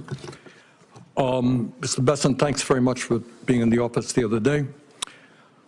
Mr. Bessent, the United States today has more income and wealth inequality than has ever existed in the history of our country. You got 3 people on top, Mr. Musk, Mr. Bezos, and Mr. Zuckerberg, who are now worth almost $1 trillion. That is more than half of the bottom of our society, some 170 million people. 3 people, more wealth than the bottom, 170 million. We have more concentration of ownership today than we have ever had. We have more concentration of ownership in the media, where a handful of billionaires like Musk, Bezos, Rupert Murdoch increasingly own the media and the information that the American people receive. We have a corrupt campaign finance system in which a small number of billionaires in both political parties make huge contributions into the presidential and congressional campaigns.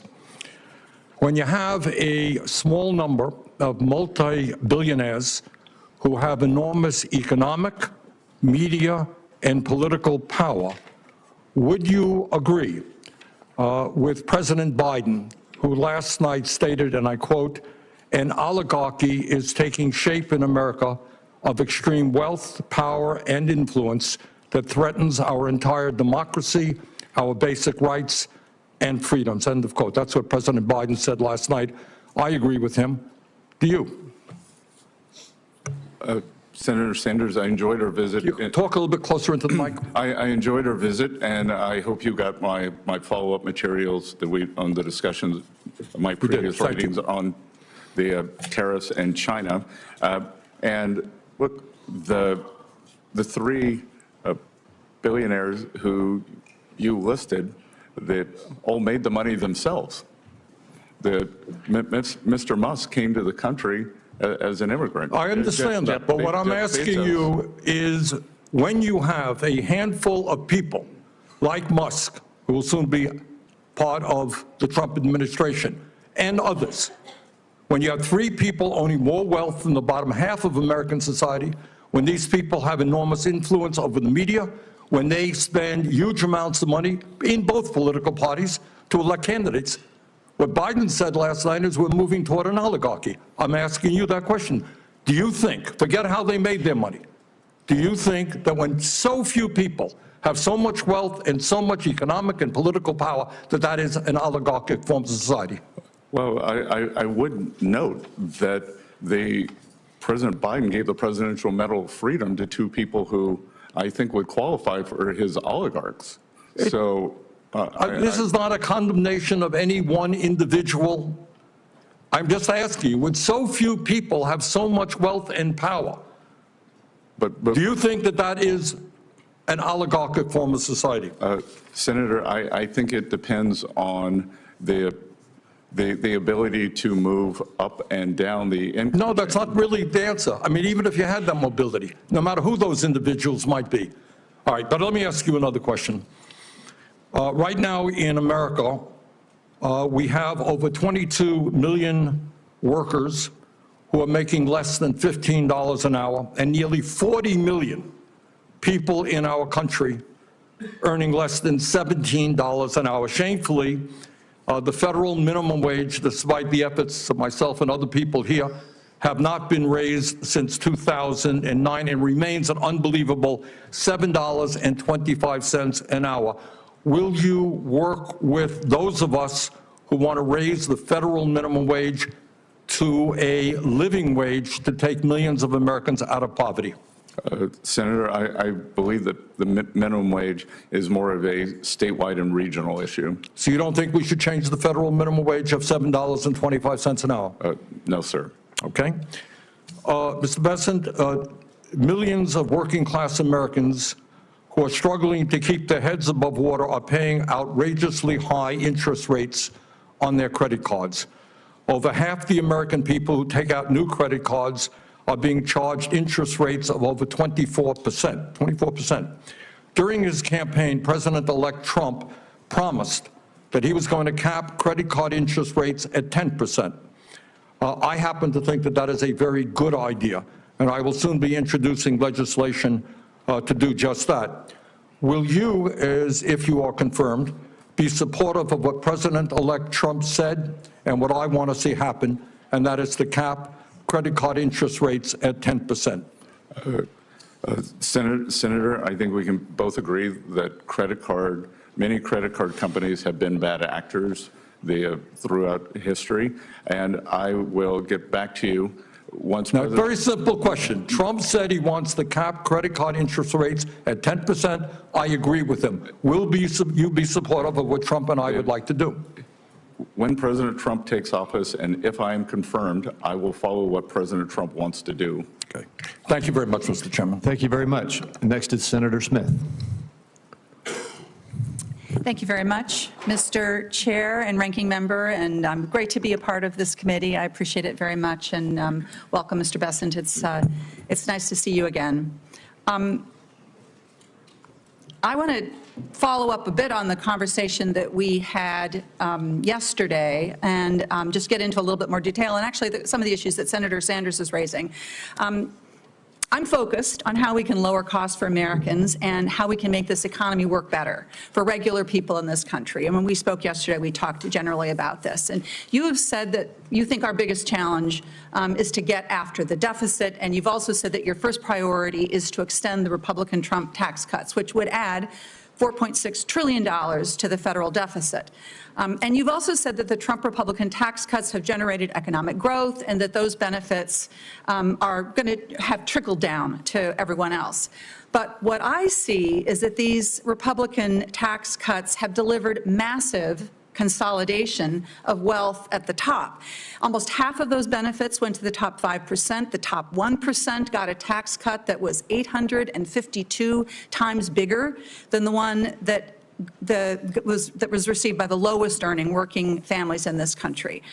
And now these wealthy people have more money than they know what to do with. You see Elon Musk buying Twitter, and now he's got an office in the old executive office building and a seat on the platform when the president is inaugurated. And these tech billionaires are launching rockets into space and building themselves these lavish doomsday bunkers, buying up newspapers, all of which gives them more power. So what I want to ask you is, it seems to me that this concentration of wealth is not good for our country, and it is certainly not doing anything to lower prices for working families in Minnesota or help them afford a home or childcare. In fact, it seems like it's doing the opposite of that. So could you comment on this? Yes, and Senator Smith, I believe that President Trump, and if confirmed myself, are committed to addressing this affordability crisis. And part of the affordability crisis stems from this great inflation that we've had since the 2020. It was nascent in 2021. It occurred in 22, 23. We are still substantially above target. My hope is that we will not see it accelerating again. And inflation is one of the great killers for working families. As we talked about in your office, the CPI or PCE, the statistical numbers, may be up about 20, 22%. Under the previous administration, but the basket of goods and services for working families. So getting inflation down, getting interest rates down, and addressing this affordability crisis. And and as you know, inflation is coming down, and one of the things that I think we saw during the course of the last couple of years was these big consolidated corporations with so much market power jacking up their prices way beyond the amount of money that they would have had to have raised their prices in order to cover their costs. So in my view, this level of corporate consolidation is actually hurting Americans. It is hurting the price. It's costing people more. And that, in fact, the Republican Trump tax bill that there's such a move to reinstate or to extend is going to contribute to that problem, not make it better. But let me ask you another question. You've also said that in order to get our fiscal house in order, we need to cut spending, we need to deregulate, and we need to privatize. So I want to just look at what we are seeing with some privatizing in the private sector that is of great concern to me. Let's look at healthcare. We've seen a move by big corporate investors into healthcare and especially hospitals. Terrible stories we've heard about rural hospitals and clinics getting shuttered, maternity wards getting shut down, and caused in part by this private equity big corporation purchasing and moving in and controlling, again, concentration in healthcare. And none of this, of course, has lowered costs for Americans. In fact, the opposite, people's costs have spiked. So I wonder, do you see this kind of model of big corporate takeovers of healthcare actually helping to lower costs for Americans? Senator Smith, healthcare I've probably had help trying to understand healthcare cost and the drivers of that on my to-do list for 10 years to be able to sit in a room for a week and understand this, and I've never been able to do it. But I will tell you that when we see things like healthcare, like higher education, both of which have substantially outperformed any inflation index by cost, there is a problem there. I think that what you're identifying could be one of the problems, but I think the overall level of healthcare costs that we're seeing is driven by a multi-factor. It is a complicated issue, and I know I'm out of time, Mr. Chair, but what I see, and we've done work on this, and Chair Sanders, when Chair Sanders was chair of the Health Committee, these big corporations come in, the quality of care goes down, patient costs go up. There's a hospital in Massachusetts that was bought up by one of these big firms, and they stopped stocking a common treatment for hemorrhage during pregnancy, and they've seen patients die. So again, I think this is an example of how privatizing is not a solution to our problems in healthcare or other parts of our economy. Thank you, Mr. Chair. Thank you. Senator Johnson. Thank you, Mr. Chairman. Mr. Bessent, welcome. Thank you for your willingness to serve. I want to just start by refuting one of the false narratives we hear ad nauseum from the other side, that the Tax Cut and Jobs Act was the primary cause of our deficits. It's just not true. So I'm going to actually use the facts from CBO. Again, this isn't to confirm CBO numbers. This actually shows you why we ought to take CBO projections with a grain of salt. After its passage, CBO projected 10 years, but I mean for 7 years that we just experienced, total revenue of $27 trillion. Actual revenue was $28.7 trillion. That's, to do the math, that's $1.7 trillion more than what CBO estimated, which shows that the original score was $1.5 trillion lost revenue. So we not only paid for the tax cut, in 7 years, we generated $200 billion more revenue, even with the COVID recession. So again, we need to take CBO scores with a real grain of salt. But I hope this committee understands what Senator Graham was talking about in terms of your humble beginnings and your tremendous American success story. And so I want to ask you a hypothetical, because you understand American families. If an American family, let's say they normally spend $100,000, have a serious health crisis, and so in 1 year, they have to spend $50,000 on medical bills. But then, fortunately, that family member gets well. What would that family spend the next year? Just real quick.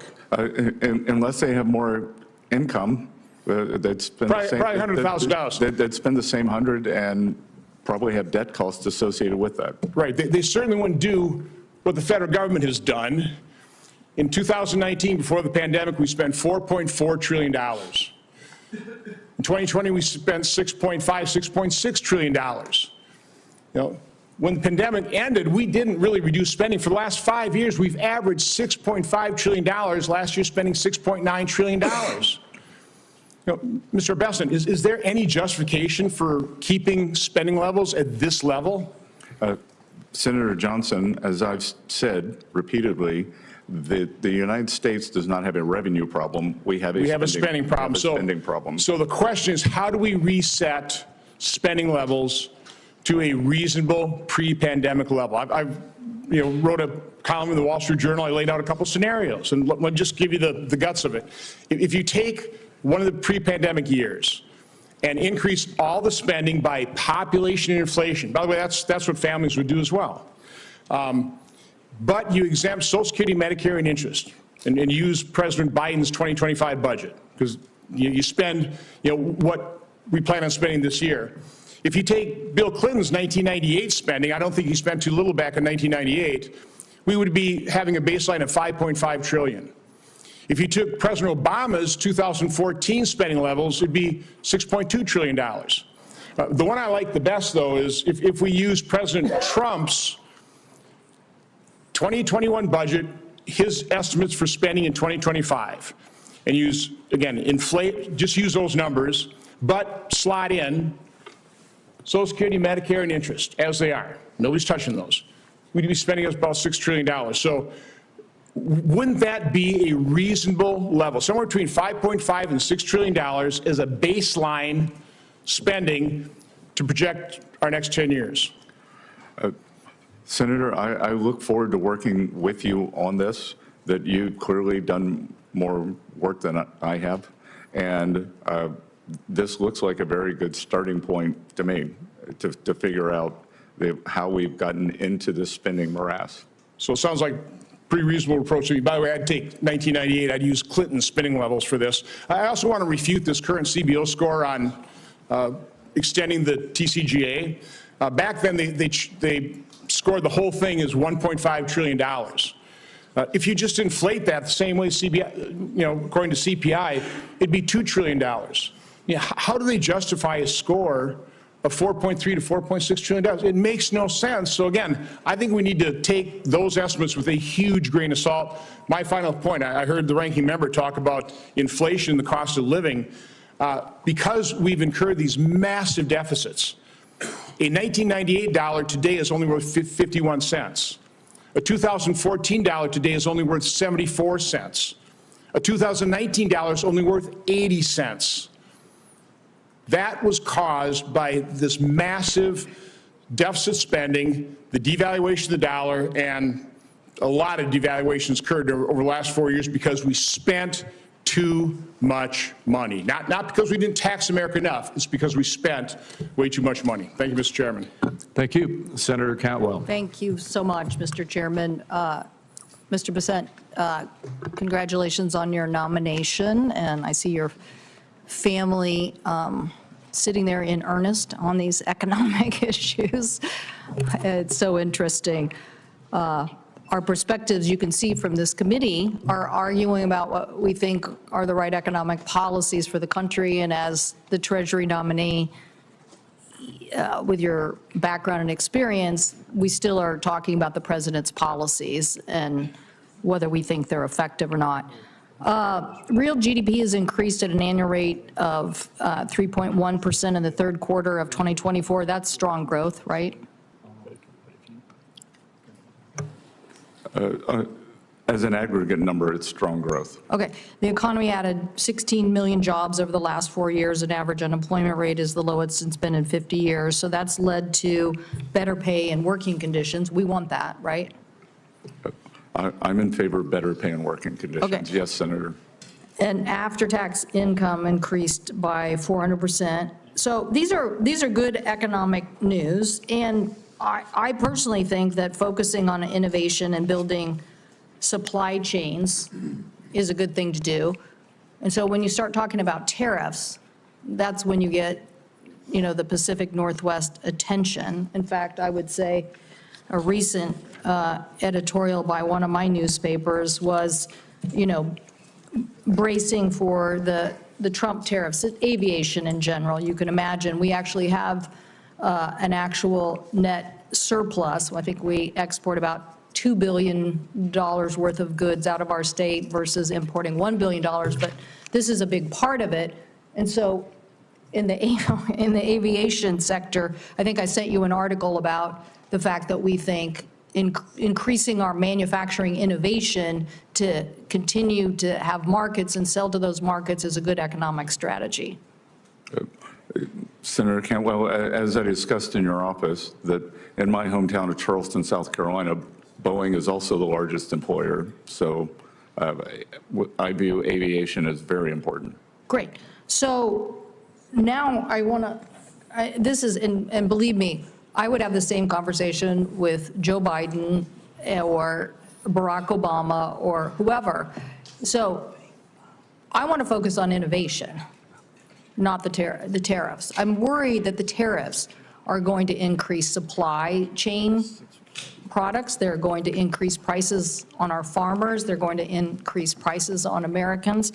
And so I want to ask you, don't you think we are in an environment where exporting products and growing markets outside the United States is a big economic opportunity? And what are you going to do to build coalitions to help us be able to achieve opening up those markets, as opposed to just the retaliatory tariff environment, which may raise costs on Americans and not resolve these issues? So Senator Cantwell, thank you for that. And after our discussion in your office, I actually went back and looked at some older data. In 2000, in terms of the labor share of aggregate income in the U.S., 69% accrued to labor. Today, that number is 60, and you could see a sharp drop after what is called the China shock. So I agree with you that opening markets is good, but the free trade must be also balanced against fair trade. And clearly what has happened is the trade has not been fair. That has fallen on the American workers, and we cannot allow, as I think I mentioned to you, China is the most imbalanced, unbalanced economy in the history of the world. They are in a severe recession/depression. They may have -4% disinflation, and they are attempting to export their way out of that as opposed to doing the much-needed internal rebalance. Yep. So, I am with you on the need to open markets, but we cannot allow a player like this to flood our markets or to flood the world. Well, but I'm saying I believe in coalitions. We just discussed a technology NATO. I think you thought that was a good idea. The notion, though, I mean, I can get upset with my colleagues on the other aisle all the time and object, but that doesn't move me forward. And so I hope that you will look at what we're going to do to build allies. I mean, these numbers that basically are talking about just the tariff and what it would do to the price of gasoline given Canada is concerning. And so I want to know that the Trump administration is going to focus as much on innovating our way to success as we are on the tariffs, because I do think we're going to see retaliatory tariffs. We saw them in our state. It hurt us in our agriculture. And what happened is that you lose more farms. I mean, there's a lot of people buying farmland. Goldman Sachs, Bill Gates, there's a lot of people buying farmland. But we're losing farmers in the middle of the trade wars, and that's a concern I have. Thank you, Mr. Chairman. And oh, by the way, thank you so much for mentioning housing. I so appreciate that that was in your statement. I look forward to working with you. I do think that's an area, if the president will push forward, that it is a way for us to lower costs. Thank you. Thank you. Senator Lujan. Thank you, Mr. Chairman. Good to be with you. Mr. Bessent, thank you and your family for being with us today. I very much appreciated the conversation we had in the office. Now, I'm going to touch on several topics, so I'm going to ask you some yes or no questions, and I thank you in advance for your brevity. It may surprise many observing today the immense responsibility that the Secretary of Treasury has in stemming the flow of fentanyl and other substances. Now, yes or no, will you commit to continuing the Biden administration's counter-fentanyl strike force, which brought together the Office of Terrorism and Financial Intelligence and IRS criminal investigation to fight financial crime? Thank you, Senator. I enjoyed our visit. And as I mentioned in your office, this is personal for me, as two families who are close to our family lost children to the fentanyl crisis. So I will commit and know that it is my belief that President Trump is laser focused on this issue. Mr. Bennett, yes or no, will you work with me to ensure that there's more transparency over suspicious activity reports, SARS, at the Financial Crimes Network for Congress? I believe, as you and I discussed, there is a sleeve of Treasury called TFI, Terrorism Finance, that deals with this within FinCEN, and I believe that I believe that we have to have a 2025 approach to, as you and I talked about, digital currencies and all branches of government. So, yes. Now, Mr. Bessent, in your role as Treasury Secretary, do you agree that you will play an important role in advising President Trump and congressional Republicans on policy related to the economy, including investment in government programs? Yes, Senator. Now, I was pleased in our meeting that you stated, quote, "No cuts will be needed," unquote, to achieve your economic goals. I think that might surprise a lot of my Republican colleagues, but I very much appreciate that conversation that we had. Now, yes or no, will you recommend cutting Medicaid? I'm sorry. Did you say, I didn't hear whether you said Medicaid or Medicare. Yes or no, will you recommend cutting Medicaid? Medicaid? That I will, it's the business of Congress to do the budget, and I am in favor of empowering states, and I believe that for some states that will be an increase, for some states that will be a decrease. So, Mr. Bessent, will you recommend cutting Medicaid to President Trump? And I'll remind you that you acknowledge that one of your responsibilities as Secretary of the Treasury will be to be providing this advice. I will get back to you on this when I have seen the details of the full budget proposal once President Trump is in office and if confirmed. Will you recommend cuts to broadband following the investments that we've been seeing across the country making immense progress in connecting more people across the country that were included in the bipartisan infrastructure law?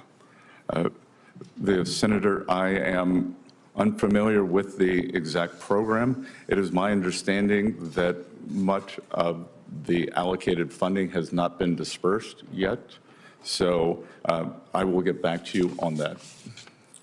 Well, Mr. Bessent, a lot of folks back in South Carolina, including some of your farming neighbors, are getting connectivity because of these programs. You may just need to chat with them about the importance of what this program means. As my time expires, it might surprise many here that there's only a couple of us in this body that are members of Head Start, and I imagine we might hear a little bit more of that from my brother in Head Start, Mr. Warnock here. But when we talk about the importance to early education in America, the economic benefit, yes or no, will you recommend cuts to Head Start? Yeah. Again, Senator, I'll have to get back to you on this. I don't understand the intricacies of that program. Of Head Start? Yes, I don't understand the budget ramifications. I don't understand. Do you know what Head Start is? Yep, I believe it's an earlier childhood education program. That's fair, sir. I didn't realize that you had to qualify to get into that program. So the family that I was raised in, we qualified to get into that program. But it opens up doors. I mean, heck, it got a couple of us to the United States Senate. So certainly hope that we might be able to find some agreement in protecting that program. And if someone tries to eliminate that in early childhood education, that we could count on you on behalf of New Mexicans, South Carolinians, and people across America to say, no, we're not going to do that one. Mr. Chairman, thank you for the time today. Appreciate you being here again, sir. Thank you. Senator Barrasso. Thanks so much, Mr. Chairman. Thanks so much for your willingness to serve. Thanks for being here. Enjoyed our discussion quite a bit in talking about the future for the country and the role of the Treasury Secretary in getting our economy back on track. This means lower prices, higher wages, more jobs, and stronger economic growth for America. It also means protecting people in states like Wyoming from crushing regulations and devastating tax hikes. It means getting wasteful spending under control. And I'm greatly encouraged by our meeting that we had. You have, I believe, a strong vision for America, a strong vision for unleashing American energy, for getting tough on China, for getting tough on our adversaries, and to getting the federal government out of the way for so many of us.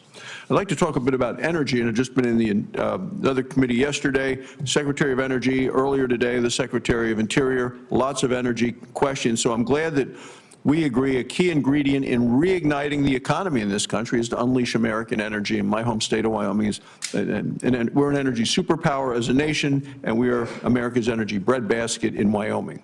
Energy production is the heart of our Wyoming economy and the nation's economy. It supports workers as well as schools, infrastructure, the money that comes from that, the tax revenue. Wyoming is the least populated state, but it is the third largest net energy supplier, producing 12 times more energy than we consume. It's at the forefront of oil, natural gas, coal production, carbon capture technology, hydrogen production, many alternative sources of energy. What's happened is that energy producers in Wyoming and across the country faced a whole of government assault from the Biden administration on American energy production, taxes, crippling regulations. They've weaponized the tax code in ways that are just unthinkable to me against conventional American energy production. The things that Joe Biden signed into law just made things worse, but the good news is with you there, with President Trump in the White House, things are about to change. So you've talked extensively about boosting American energy production. What role do you see yourself playing as Treasury Secretary in making sure we become American energy dominant and in terms of energy security as well?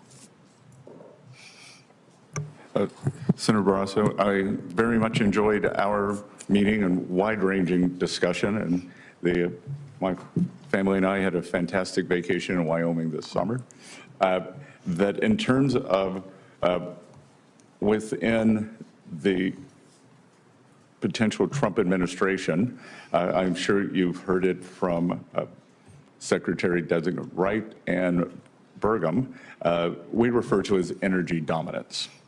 And energy dominance, one of the reasons that I believe we have not been able to apply as muscular sanctions against the Russian Federation, or unwilling, was because the supply of energy was constrained in the U.S. So the same with the terrorist regime in Iran. So I would view that as we can raise U.S. production, we would squeeze down the bad actors, especially Iran. I think I'm right, maybe not in the exact numbers, but in order of magnitude. I believe Iran was down to 100,000 barrels of oil exports when President Trump left office. I believe that they are now exporting in excess, or approximately 1.7 million. So through sanctions policy, I believe that we can, again, as I like to say, make Iran poor again. Not the Iranian people, the Iranian government, and then at the same time, they have our domestic producers push that up with the highest energy standards in the world. Yeah, we're the best, we do it, we're the best stewards of the land, and I agree. And what we've also seen, as you mentioned, with Iran increasing the sales, or selling it to China, China is buying at a discount, so they're getting cheap energy. Iran is getting tanker loads of cash back, essentially, and they're using that money for terrorism. So in terms of our own national security. I have one last question in my time remaining, and this has to do with the Tax Cuts and Jobs Act that we passed in 2017. If that were to expire, we're talking about a massive tax hike of over $4 trillion. What would that kind of a tax hike mean for small businesses, for job creators, as well as our global competitiveness, if all of a sudden we put the heavy wet blanket of a $4 trillion tax increase on our nation? Senator, I think it would be devastating. That is, especially for small businesses. One of the things that, as someone who came from a very small town, lived in New York, with a very big town, and came back to a small town, I believe Wall Street has done great the past few years, and that Main Street has suffered. I think it's Main Street's time. Wall Street can continue to do well, maybe not as well, and it's time to have a Main Street small business-led recovery led by small banks, regional banks, as I call it, reprivatizing the economy. And as I said earlier, we've seen since November 15th, since President Trump's election, we have seen the biggest jump in the history of the Small Business Confidence Index. Thank you, Mr. Chairman. Thank you. Senator Tillis. Thank you, Mr. Chair. Mr. Bessent, thank you for being here and time in the office, and congratulations to you, your spouse, John, and your children, I think Cole and Caroline. He's doing a great job. I leaned over to Senator Johnson, and when you were being attacked on by one of my colleagues on the other side of the aisle. It says the guy looks like he's got a heart rate of 40. You're very composed, and thank you for staying on the facts and demonstrating all the knowledge you possess. When I wasn't here, someone put into question your viability as a nominee because of a lack of public service, which I find interesting. Sometimes I think we have too much public service in people's background here, not real-world business experience. But can you give me an idea of why this nomination may represent your first entry into public service? Yes, Senator Tillis, and again, as an adjacent state and someone who's a homeowner in North Carolina, I appreciated our conversation in your office. Look, I have been in public service, just not in the government. When I lived in New York, I was a strong supporter of a charter school called Harlem Children's Zone, which takes the young residents in a multi-block, gigantic block, keeps getting bigger area of Harlem, and takes them from cradle through high school. But I have found that my service, anyone can write a check, or anyone that with my means can write a check. What has been fulfilling for me is mentoring many of these young people. I'm still in touch with them today. I was also a trustee for Rockefeller University, one of the great research universities in the world. I was on the executive committee and chaired the investment committee. But sitting here today is especially meaningful for me because this is my third try of public service. In 1979, when I was 17 years old, I wanted to fight for my country. My father had just experienced extreme financial difficulties. I wanted to attend the U.S. Naval Academy. I was offered by our congressman in the 6th District of South Carolina an appointment, but was unable to take that appointment because of my sexual preference. I managed to go to Yale, worked several jobs to do that. While at Yale, I wanted to do public service and joined the Foreign Service. I was told also not welcome. So sitting here today is my third attempt at public service, and I sit here knowing that President Trump chose me because he believes I'm the best candidate, not because of my sexual preference, not because Treasury secretaries with green eyes do better. And I think it is a tribute to President Trump that he looks at people as people. I agree, and I appreciate that answer. I'm going to go into a lightning round here. First off, this is the Joint Committee on Taxation distributional analysis of what happens to the various socioeconomic strata if we don't manage to pass the jobs and tax cut extension without objection. Without objection. Senator Johnson does big phone boards. I do handouts. I'm handing this to all of my Republican colleagues right now saying if we fail to extend the Jobs and Tax Cuts Act, we're going to own a fiscal crisis for people in middle America. 93 million people will be affected in terms of an added tax burden if we fail to pass an extension of TCJA. Now, the last time I checked, there are not 93 million rich people in this country. There are people who struggled like you did when you were a kid and like I did when I was a kid, who had to work themselves through college. And every time we had some well-intentioned program from government to make things better for me, it made it harder for me to dig myself out of the economic situation I was born into. So the facts are stubborn things.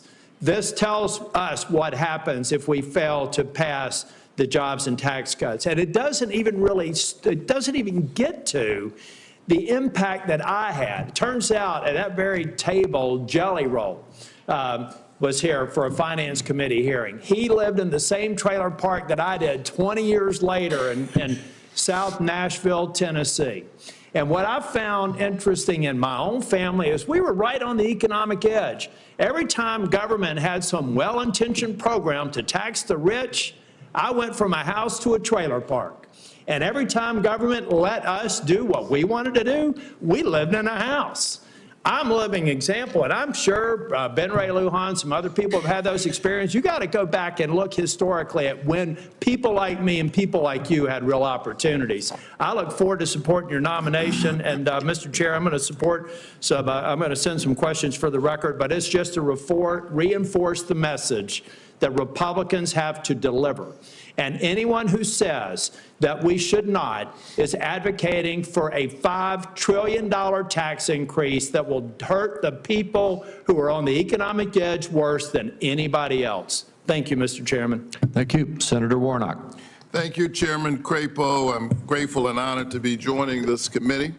I look forward to working with you and Ranking Member Wyden to ensure our tax code supports working families, to protect Social Security, Medicare, Medicaid, and to promote trade policies that work for Georgia businesses and that boost our economy. Mr. Bessent, good morning and good to see you again. I enjoyed our conversation earlier this week, and in that conversation you outlined ambitious goals for the federal government and deficit reduction. I'd like to follow up on our discussion about your economic plan. According to a new report from the Tax Policy Center, the largest tax cuts from extending the Trump tax bill would go to those with the highest income, especially those in the top 1%, making more than $1 million per year. In fact, the top 1% of owners will take home roughly 1/4 of the benefits of the law, and the top 5% will get almost half of that. Do you believe that the wealthiest 1% of Americans deserve or need an additional tax cut? Senator Warnock, I greatly enjoyed visiting with you. I think probably a better way to look at it is on a percentage basis. And when I think about the distributional aspects of the Tax Cuts and Job Act, that most of the benefits accrued for the working and middle people as opposed to the upper ends. In absolute dollars, as you just read, that is correct, but I think it's important to look at it in percentage terms. So you believe that the tax cut that provided 1/4 of the benefits of the law to the top 1% and top 5% getting almost 1/2 actually benefited those at the bottom more than it did those at the top. Is that your testimony? I believe that in 2018, 2019, that the households in the bottom 50% of income earners, the wealth increase for those households was three times higher than the wealth increase for the top 10% of Americans. So we should continue to move in that direction and give more tax cuts to those at the highest. You have talked about high deficits as a national defense problem, and I agree with that. I think we need to be fiscally responsible. We need to work to close the deficit and bring the national debt under control. In 2013, Congress extended the Bush tax cuts for everyone except those making more than $400,000 a year. This bipartisan decision saved the Treasury $600 billion, helping to narrow the deficit. Do you agree that ending the tax cuts for those making more than $400,000 would help close the deficit and reduce our national debt? Senator Warnock, I do not. I believe that you would capture an inordinate amount of small business people who largely are in that cohort of 400,000 to $1 million. So you wouldn't cut it off at 400,000. What about $1 million? That, again, I believe these are small business pass-through owners, and I believe that we, as I said before, Wall Street's done great. It is time for Main Street to do well, and small businesses need to drive what I call the reprivatization here away from this government spending. I agree that it's Main Street's time. I'm from Atlanta, so I'll say Peachtree and some other locations in my state. What about those making more than 10 million? Would we reduce the deficit by extending those tax cuts for folks making about $10 million? So again, I think it's important that we put in incentives for them to invest. So going back to the 100% depreciation for equipment, that I think that.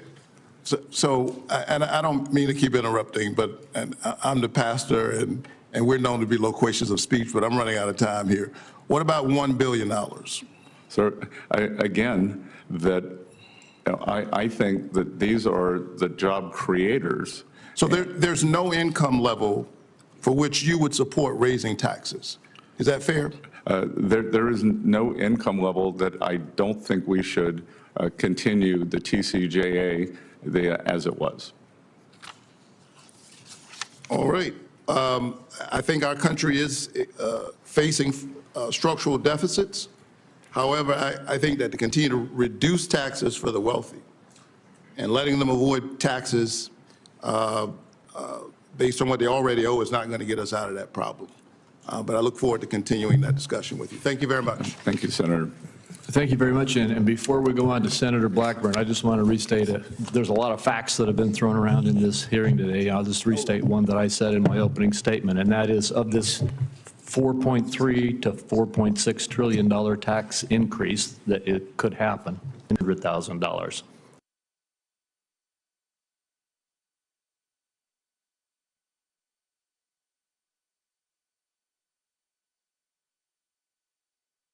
That is simple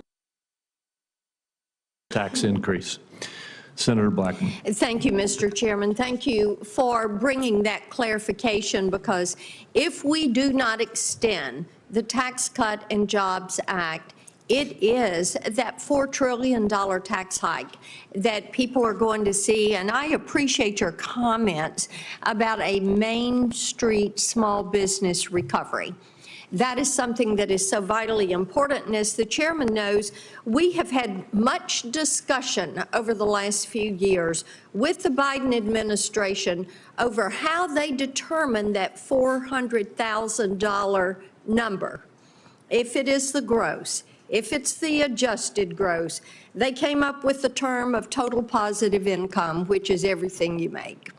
And we know that the Biden administration approach on this would be a killer for Main Street businesses. We know that 199A is vital to them, and they need to see that in the Trump tax cuts and in that permanent, so that we can have that Main Street small business recovery and revival. I appreciate that, and I appreciate that President Trump has nominated you for Treasury Secretary, because you are sensitive to that and what your work means to Main Street and to individuals, and getting the IRS under control and looking at some of these provisions that are going to be in front of you. So we appreciate that you would come back a third time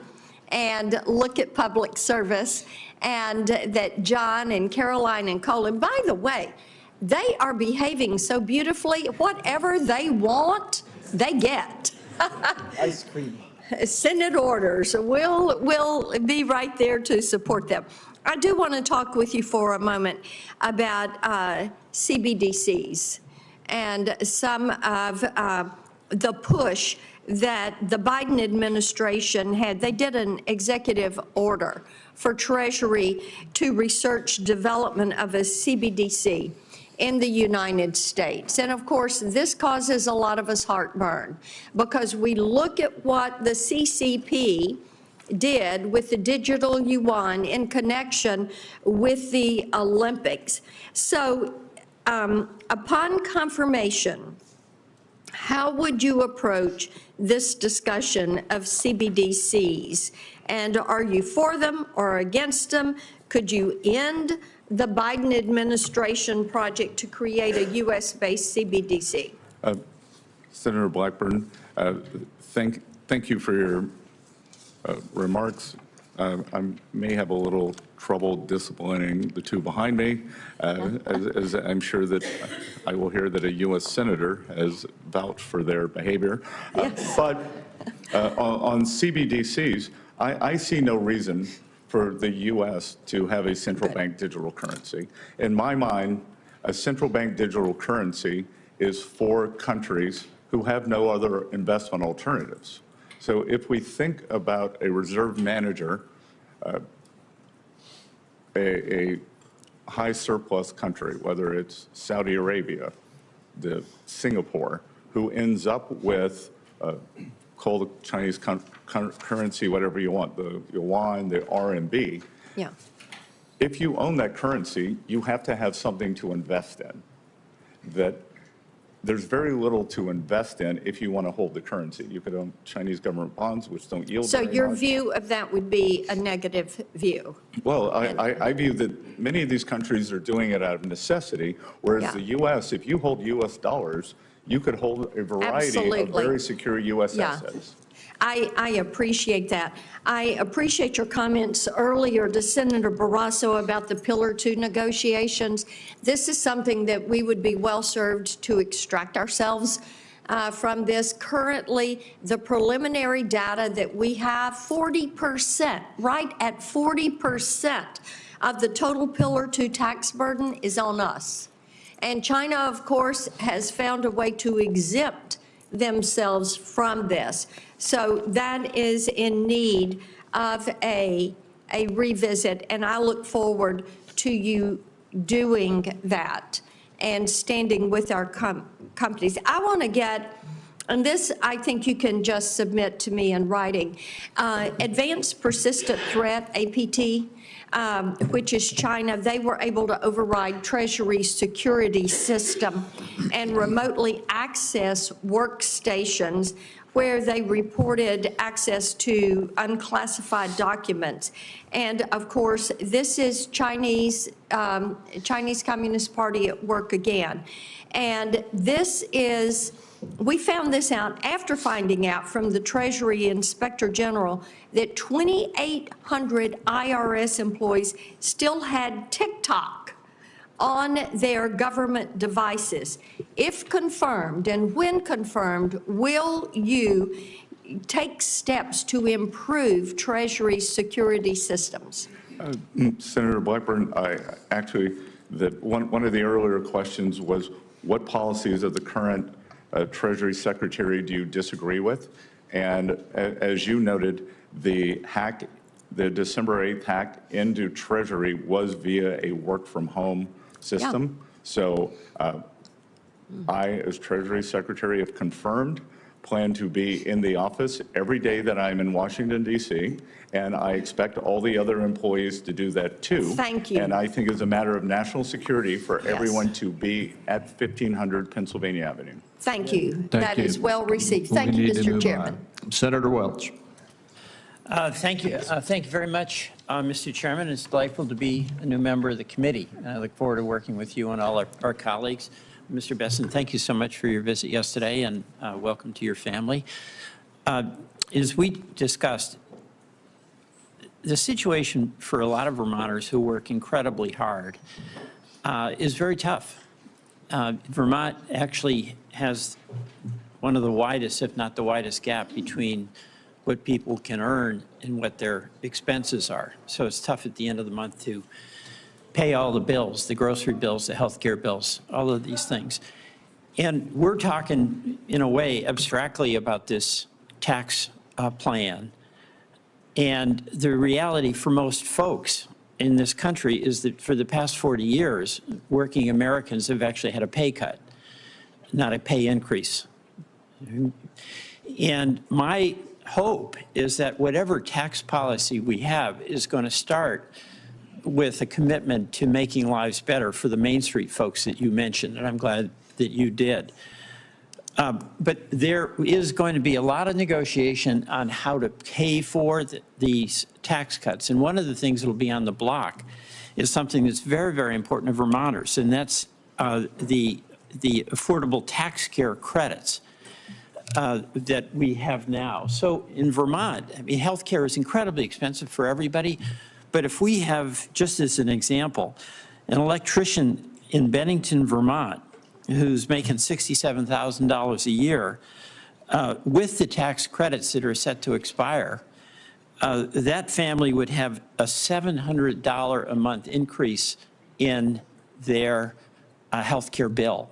That's going to hammer them. It's like $9,000.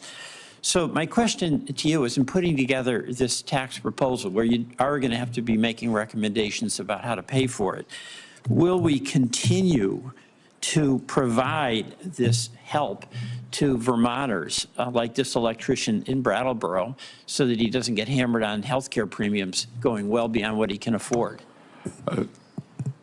Senator, as we discussed in your office, and I haven't had time to do my homework on this, as I think I told you that my family, friends, business colleagues, I often get sick of hearing my phrase, no data, no opinion. No, I will get up to speed. If confirmed, I will get up to this. I appreciate that, but there's a couple of things that really make a difference for working Americans in South Carolina and in Vermont. The child tax credit, you know, when we had that and reduced poverty for children by 50%, that's really elemental for hardworking families. In the premium support, where healthcare is just a brutal expense for employers too, by the way. So my hope is that in the design, we're going to start by making certain that we do no harm to working Vermonters and working South Carolinians, okay? Second, on the tariffs, I'm in support of the China tariffs. That is defending us against unfair trade practices by China. I'm concerned about the impact of tariffs on Canada and what that does to us in Vermont. Our major business partner, export partner, is Canada. And from what we have seen, it would raise the cost to businesses, probably cost jobs and cost to consumers. So what reassurance can we get from the Trump administration that there's going to be a do no harm policy to American consumers and Vermont workers and small businesses with a tariff policy?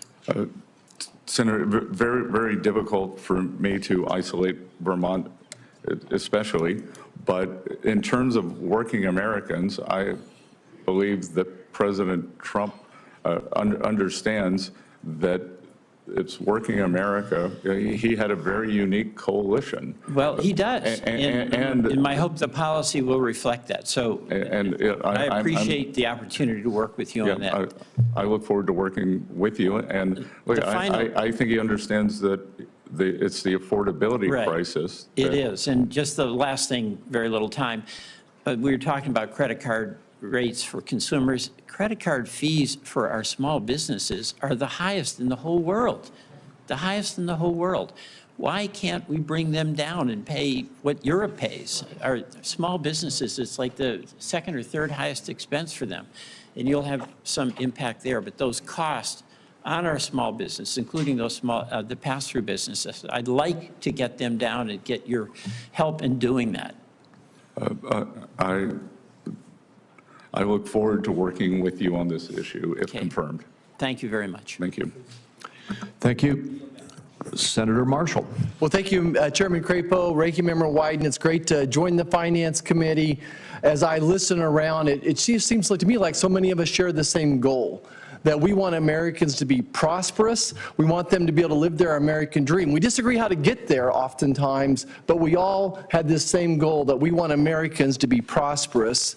Mr. Bessent, welcome, and congratulations on your nomination as well. I think it could be said that rural America in many ways is President Trump's base. Of the 77 million people that voted for President Trump, a lot of them came from rural America. In fact, I think I could argue that 90% of rural Americans voted for President Trump. And no one has suffered more these last 4 years than rural America has. So my questions may be geared up about that as this economy. What can we do to help Main Street, to help small businesses, and to help rural America? Now, everyone knows that you're a financial wizard, that you've been successful on Wall Street. But I just want to understand your commitment to small town America. You're from a small town. I think you understand agriculture from our conversations and even some background in community banks. How important are community banks to those small towns, and what is your commitment to rural America?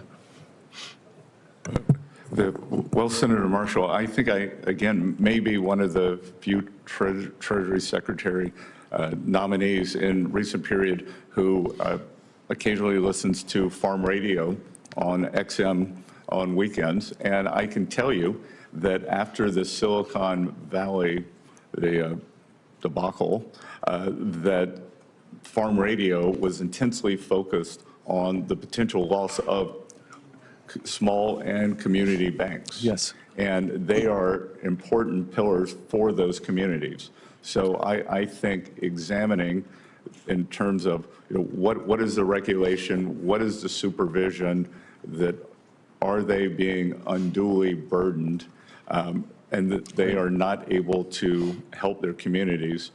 What are the supervisor, what is the supervisory edict there? And then again, as I said earlier too, I think that China has not made good on their ag purchases for 4 years. And if confirmed, next week, I would start pushing for them to resume the purchases, and then I would conference with President Trump on whether he believes that there should be a makeup provision. Thank you. I want to stay on rural America and talk about tax credits for a second. 45Z is a tax credit, and I'm not sure if you're familiar with it or not, but it would really help rural America in the standpoint that we help take some of our feedstocks, whether it's soybeans or corn, and turn it into biodiesel, renewable diesel. I think it's going to lead to a cleaner air for all of us, but it's certainly very important to rural America, and just would ask that you would look into it. But what we can't do is let China benefit from it. I really think any tax credit we have should not impact foreign entities, and just want to get a few background thoughts on this 45Z tax credit from you. Well, as we discussed in your office, and you gave me a very good overview of how the Chinese backdoor into this program. So that's obviously unacceptable. And I look forward to working with you on the 45Z. Great. And then I want to finish up probably here on the Trump tax cuts and how important it is to make them permanent. I don't understand what $4.6 trillion is, but I can tell you that families back in Kansas were able to keep about $1,000 a month in their pocket after the Trump tax cuts took effect. And I think that would be going forward. So if we lost it, if we lost these Trump tax cuts, then I would assume that those same families would be giving the federal government another $1,000. So this issue to me is vitally important to rural America to the tune of $1,000 a month. So I guess my question for you is, beyond just making the current Trump tax cuts permanent, what else would be on the menu that would help the economy as far as other tax cuts? Well, I think President Trump has talked about, and it's not specifically a rural issue, but it is something that affects the lower, say, the lower 2 quintiles of the income distribution more. No tax on tips, no tax on Social Security, no tax on overtime, and perhaps making auto loans tax deductible again. That would go a long way towards addressing this affordability crisis. So it's a great start. I hope we can come back and talk about C-Corp tax coming down as well one more time. That is permanent as it is, but I think there's opportunity there. Thank you, Chairman. It's an honor to be here. Mr. Chairman, one sentence. I very much appreciate our colleague mentioning 45Z, the Clean Fuels Production Tax Credit. That is part of the clean energy tax credits that we got into law, so I look forward to working with you on it. Thank you. So let me just, Mr. Bessent, so you understand how we're going here. I know it's been a long time, and thank you for your patience. We have Senator Warren next, followed by Senator Scott, and then Senator Whitehouse. And then Senator Wyden would like to ask one more question. He gets the only extra question of the day. And then he and I will probably make a few very brief remarks in wrap up. And we'll be finished at that point. Senator Warren. Thank you, Mr. Chairman, and welcome, Mr. Bessent, and welcome to your family. It's good to see everyone here today. So last month, President Trump said he supports repealing the debt limit. So do I. So there we are, Donald Trump and Elizabeth Warren are singing from the same hymnal. Mr. Bessent, let's make it a trio. Do you agree with President-elect Trump that the debt limit should be repealed? Senator Warren, first of all, I enjoyed our visit in your office and appreciate the fact that when I walked in, you said, let's talk about what we have in common, our love of Cape Cod, the Red Sox, and that addressing the affordability crisis and the housing shortage. So the debt limit is a very nuanced convention. What I would like to do is get back to you and President Trump. I'd like to do a survey of market participants with this amount of debt. It's very fragile equilibrium that we sell bonds in. Mr. Bessent, forgive me for just a minute here, because this is the question about I'm not asking whether or not we ought to increase our debt. I'm asking a very different question, and that is whether or not we should have a statute in place that says there's a debt limit that, if we don't increase the debt limit, would cause us to default. And that's not an economic analysis. In fact, let me ask you, I understand earlier you were citing the Congressional Budget Office.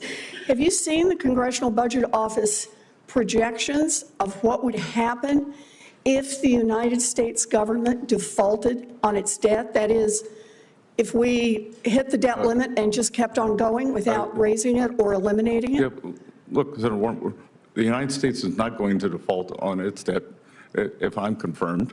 But I will tell you that for people who don't understand the debt limit, it might be like taking out your handbrake in your car, that you can still hit the brakes, but it's one less feature. But I thought you just said you'd never use it. So you're talking about a handbrake that appears to be there, but in fact is not connected to a braking system. It is literally never used, right? I've never pulled a handbrake going 60 miles an hour in my car. And the reason for that, I assume, is the enormous cost of a debt default. In fact, the Congressional Budget Office that I was asking you about a minute ago said that, or Moody's estimated, that a debt limit breach would cost the U.S. economy $12 trillion and cost 6 million people their jobs. I think this is the reason that President-elect Trump said that eliminating the debt limit is, quote, the smartest thing Congress could do. And I'd like for Congress to do the smartest thing, and that is eliminate the debt limit so we don't have this problem. Well, Senator Warren, I will tell you that once President Trump takes office, and if I'm confirmed, if he wants to eliminate the debt limit, I will work with him and you on that. Great, great, because I agree with President-elect Trump that the debt limit should be repealed. I note, however, right now that's not what congressional Republicans plan to do. Last month, they committed to raising the debt limit by another $1.5 trillion. So why do Republicans want to raise the debt ceiling?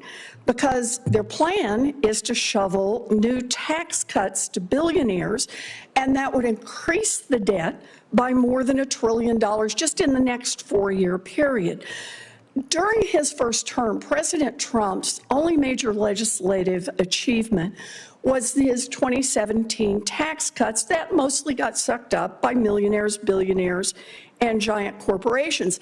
Now, most of these cuts were good for only 8 years, so that Republicans who were designing them could claim that the cost was only $2 trillion, 8 years of cuts that added $2 trillion to the debt.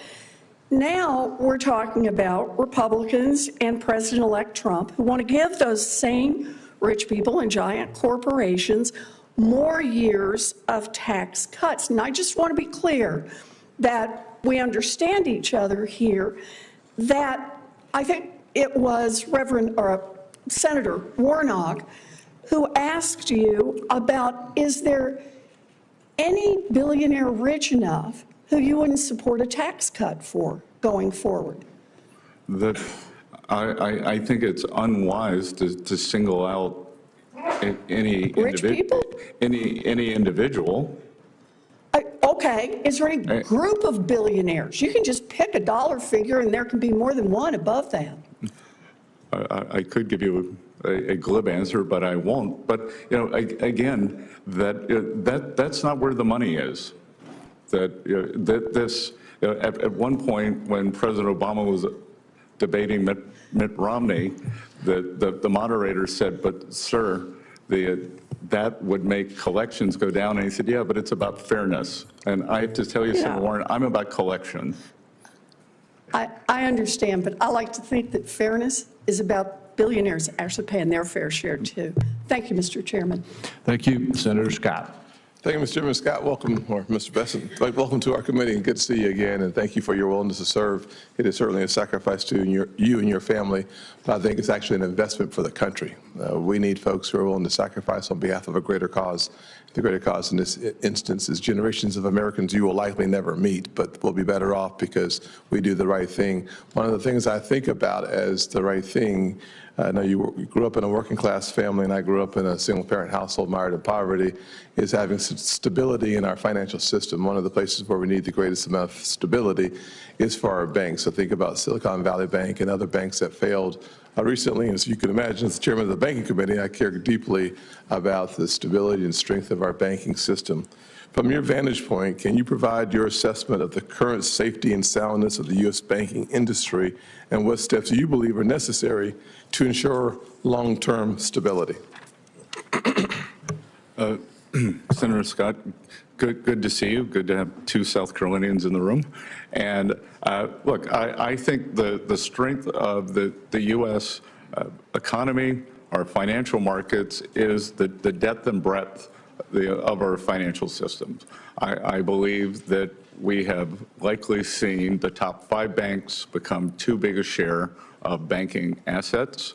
We have seen, because of undue regulation, the shadow banking system get larger and larger, and to the detriment of community banks, small banks, and the small regional banks. So I think that we have to take a look at both regulatory and supervisory conditions in those. I think that the banking system is well capitalized, perhaps over-capitalized, and this comes from someone, my background is as a financial institutions analyst.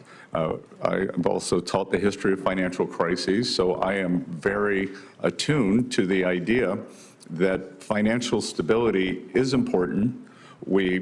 The pendulum tends to swing from one way, go into overshoot, and that from 99 to 2008, that was an overshoot. And since then, the regulation, our banking system has been constrained. And if we are going to have the kind of the generalized Main Street prosperity that I would like to see over the next few years, it's going to be driven by communities, small banks, and small regionals. Well, if I had more time, maybe another 5 or 6 minutes would be great. I don't think I'm getting it. Thank you very much. We'd spend a little more time on Basel III because your answer actually reinforces the fact that Basel III puts more capital on the sidelines, which means there's less capital to loan for mortgages or for starting small businesses. But I won't go there. But where I will go, however, is towards opportunity zones. As you know, I wrote the legislation, and opportunity zones was in fact a bipartisan piece of legislation, although it's only supported by Republicans. And the results of the opportunity zones has been astounding. My friends who are mayors, Democrat mayors, support it and celebrate it. My friends who are Republican governors support it and celebrate it, because the fact is simple, that $84 billion committed and invested in opportunity zones have led to real help coming into some distressed communities. It's only had less than a 5% gentrification rate, which is really important. But for the housing question, so many folks, mayors around the country said for the first time, because of opportunity zones, they're seeing affordable housing in their downtown areas, and they haven't seen it John Geddes in Rock Hill 3 decades. So we know that they've been effective without gentrification. I hope that the administration will spend some time encouraging and supporting the next iteration of opportunity zones. Your thoughts quickly? Senator Scott, I think they have been a resounding success. And I recently read data that in terms of affordable housing, the opportunity zones have created more affordable housing within the zones than any other federal government program since opportunity zones were created. So I think that it's a fantastic way to address the housing crisis. I think the inner city redevelopment, I think we could think about opportunity zones more in rural areas. Yes. So I look forward to expanding and continuing the discussion. Thank you. My last thoughts will be a comment, not a question. But as a result of the TCJA, we saw the richest Americans' tax burden as a percent of revenues coming in go up. And we saw the poorest Americans as a percent of revenue coming into the government go down. I think the easiest way to say that is to recognize that a single mother, like the one who raised me in 2017, made on average $40,000 a year. Her tax burden, her tax percent went down, her tax rate went down by 71%. That is a result of good policy being good politics, and I hope we keep our eye on the ball of helping the average American have more of their money in their pockets. Thank you. Thank you, Senator Scott. Senator Whitehouse. Thanks very much, Chairman. Welcome, Mr. Bessent. Thank you for the meeting we had in my office. I understand that colleagues have already raised the urgency of more sanctions on Russia's shadow fleet, particularly as it is sabotaging our allies' infrastructure in the Baltic, and urged that it is unfair for Chinese manufacturers to be able to underprice U.S. manufacturers by virtue of lower environmental standards. So I just want to give two big thumbs ups to both of those notions. As we talked about in my office, I think that the most immediate danger of a major economic collapse is going to come through the insurance industry. We're seeing signs of it in Florida already. The fires in LA are making it worse out in California, but it's occurring nationwide. And as we discussed, where you can't get insurance, you can't get mortgages, where you can't get mortgages, you can't sell properties at value, and that cascades, according to the chief economist of Freddie Mac, into a 2008-style massive economic recession. So I would like to ask first that you get somebody on your team to take a look at this report, which I'd ask to put into the record, from the Senate Budget Committee while I was chairing it, on the non-renewals, price increases, and unavailability problem county by county across the country. And if somebody on your team looks at it and can give you a summary, I would be grateful. And I would actually ask you personally to read this Economist magazine article. I don't think it's complicated. No, Senator Whitehouse, you gave it to me in your office, and I did read it. Good. All right, so we're ahead of you. So I just want to make sure. I will point out to my children behind me, doing your homework's important. It is important, and thank you for doing that. I think you're the first person in a nominations hearing who's actually done the reading that has been proposed. So I just think that all of us need to be alert to this problem. I think it's actually started. Ernest Hemingway famously said that bankruptcies happen gradually and then suddenly. I think we're in gradually on a climate change-driven insurance crisis that will cascade out into the whole economy. I gave my Environment Public Works colleagues a book this thick. I gave your team a similar book of all the many high-level, serious, peer-reviewed studies that have shown these economic risks. And I just don't think we're ready for it. And I think it's really important that we be ready for it. And I don't want anybody to say that they weren't warned about it. So there's my warning. Last question to you, and I'm going to be treading into an area where I don't know a thing because I just heard about this morning, and I've been the ranking member in the EPW noms hearing. So what I did read this morning is that the manner in which you have structured your partnership has enabled you to avoid the payment of nearly $1 million in Medicare taxes, and that the IRS has taken the position that the manner in which you structured your partnership to avoid those Medicare taxes does not actually support avoiding Medicare taxes. And it's probably more complicated of an issue than you and I are going to get through in the next 1 minute and 13 seconds. So we'll follow up with a question for the record. But I just think that when we're dealing with these massive issues of income inequality and threats to Medicare and all of the concerns that I think actually helped propel President Trump to the presidency,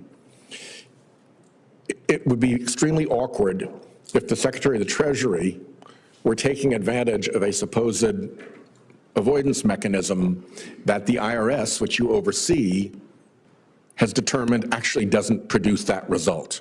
And somehow those things need to come into alignment. I don't know why. I suppose the easiest thing would be to go back and pay the Medicare taxes. But again, this is way more complicated than you and I can dispose of in the next half minute. But I do think it's important. I think it's really important to send a message as an incoming Treasury Secretary that everything you do with respect to your personal taxes aligns with IRS guidance. Senator White, thank you for the question. So it is the firm's taxes, and we are up to date on all our taxes. This matter is not by us, but it is in continuing litigation. If confirmed, I have agreed to shutter my firm, and I have also informed the ranking member and the chairman that I will provision the amount that is lower than the amount that was stated in the press release that went out last night, and I will hold that until till the case makes its way through the courts. So once that seems like an attentive response to the problem, and I'm glad you respected this actually is a problem that needs to be attended to. So thank you. Thank you. And Senator Wyden has asked if he could add one final question. You get the last one, Senator Wyden. Thank you, Mr. Chairman. And I gathered that after this, at some point, you and I will have some closers. I appreciate that, and I'm going to be very short on that as well. Mr. Bessent, I want to ask about the double standard with respect to tax enforcement in America. The working person, a firefighter or a nurse or somebody who works for a wage, pays taxes with every single paycheck, and the government gets that information. And to a great extent, the ultra-wealthy can have a very different system. They can bring in this whole battery of accountants and lawyers and the like and say, you know, make sure that I don't have a lot of income this year. And then they don't have the same reporting system. And what I have always felt is that ensuring that the government, the IRS, can do tax enforcement to prevent wealthy tax cheating is absolutely crucial to limiting this double standard with respect to enforcement, where you have all this information from people who are working for a wage, and you're trying to figure out what's actually going on with lots of wealthy people. Because to me, the scam is in what's legal. I want it understood that I'm talking about people using their accountants and lawyers and this battery of people.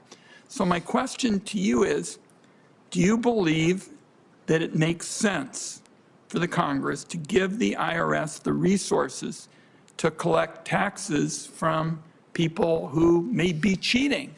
And we don't even know because it's so hard to run down all this information. Do you believe it's important for the Congress to fund the IRS for that kind of enforcement? Senator Wyden, I believe that collections are very important, and I believe that the IRS, and again, I haven't been confirmed. I have had no meetings. This is all external. I believe that a large amount of it can be solved by data processing, and we are on the verge of an AI revolution. And I would hope that the AI revolution, much as it has in medical technology, it's pattern recognition, and that my understanding now is that the agency runs on 12 different systems on COBOL, which is the programming language that when I went to Yale in 1980. So I am 100% in favor of that, of updating those systems. So you talked to me about this in the office, and I appreciated the comments. It's still resources. It's going to be computers, perhaps, not people. But I showed up in the United States Senate when only one person, Pat Leahy, knew how to use a computer. And so we've seen these dramatic developments, and I think you're right, AI is going to shape the debate, but it still leaves the question, we're going to need resources. And again, what you've seen, because we don't have the resources to go after the wealthy tax cheats, people who use the earned income tax credit or something, they're the ones, who get the audits and the like. And I want to see in this position somebody make a commitment to making sure we'll have the resources to go after the wealthy tax cheats who have this unique kind of system. And I would acknowledge your point that certainly it's going to be a challenge in the years ahead with respect to AI and other technologies, but we're still going to need resources. Are you going to support that? If confirmed, I will come back to you with a plan for upping collections.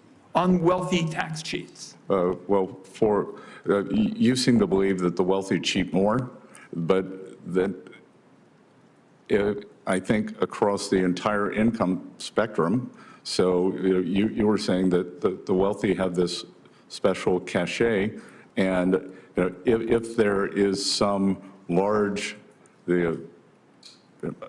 mother lode there, then to figure out how to crack that, whether it's through AI or some other means, that I will commit to coming back to you. Well, let me tell you why it's so important. Former IRS Commissioner Rettig, who was President-elect Trump's last IRS commissioner, testified here that the IRS needed additional multi-year funding because it was, quote, outgunned when it came to auditing wealthy individuals and large corporations. So the view that I have stated today is not just one that I offer, but a former Trump appointee said specifically that the agency was outgunned with respect to resources. So you've indicated that you'll continue the discussion. It's an important one. Thank you, Mr. Chairman. Good. Well, thank you. And why don't you go ahead with any closing remarks you'd like to make right now, and then I will wrap it up. I'm going to spare everybody, and especially the nominee, a filibuster. It's been a long morning. And Mr. Bessent, we started off with your confirming that you're going to protect taxpayers' ability to file their taxes for free directly with the IRS. I think that's constructive, because I think when it works for a second straight year, we're going to begin to join the rest of the Western industrialized world in making sure that our people have a chance to have a system that works for them, that empowers them if they choose it. With respect to some other issues, I'm concerned about a number of other matters, and we may need to have some additional conversations about it. What concerned me was your response to my question about wealth rather than work with respect to being favored in the tax code. And I think today that's a reality. That's just plain fact. And the people I represent know it, because they pay taxes with all their paychecks, and they're paying a higher rate than people who, as I've indicated today, have good lawyers and good accountants. So I continue to be very troubled by that. And some of the past reforms have tried to minimize those differences between tax rates for wealthy people and tax rates for workers. But I remain concerned about that. And with respect to some of the other issues, I leave you with the proposition that I haven't really heard you touch on, and it's the proposition that Bill Bradley and I have believed in these many years, is we want a tax code that gives everybody in America the chance to get ahead. And with differences like the one I've asked about, the difference between the rates for the wealthy and for workers, there's a long way to go to get it done. So I'll look forward to continuing some conversations. Thank you, Mr. Chairman.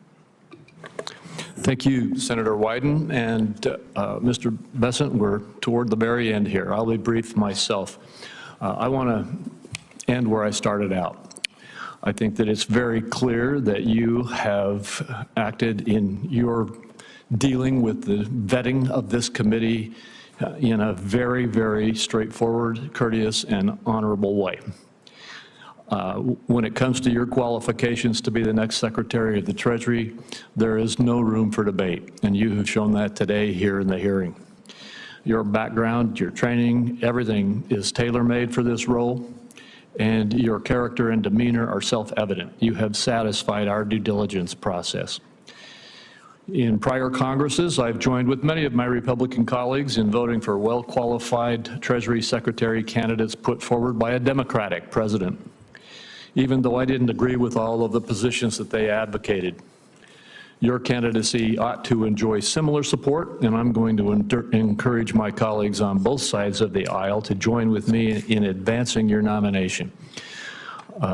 I appreciate your taking the time that you have taken to work with us over the past few weeks to get this process to this point. And with that, I would like to remind my colleagues that the deadline for submitting any questions for the record is 5 p.m. today. And without anything else, this hearing stands adjourned.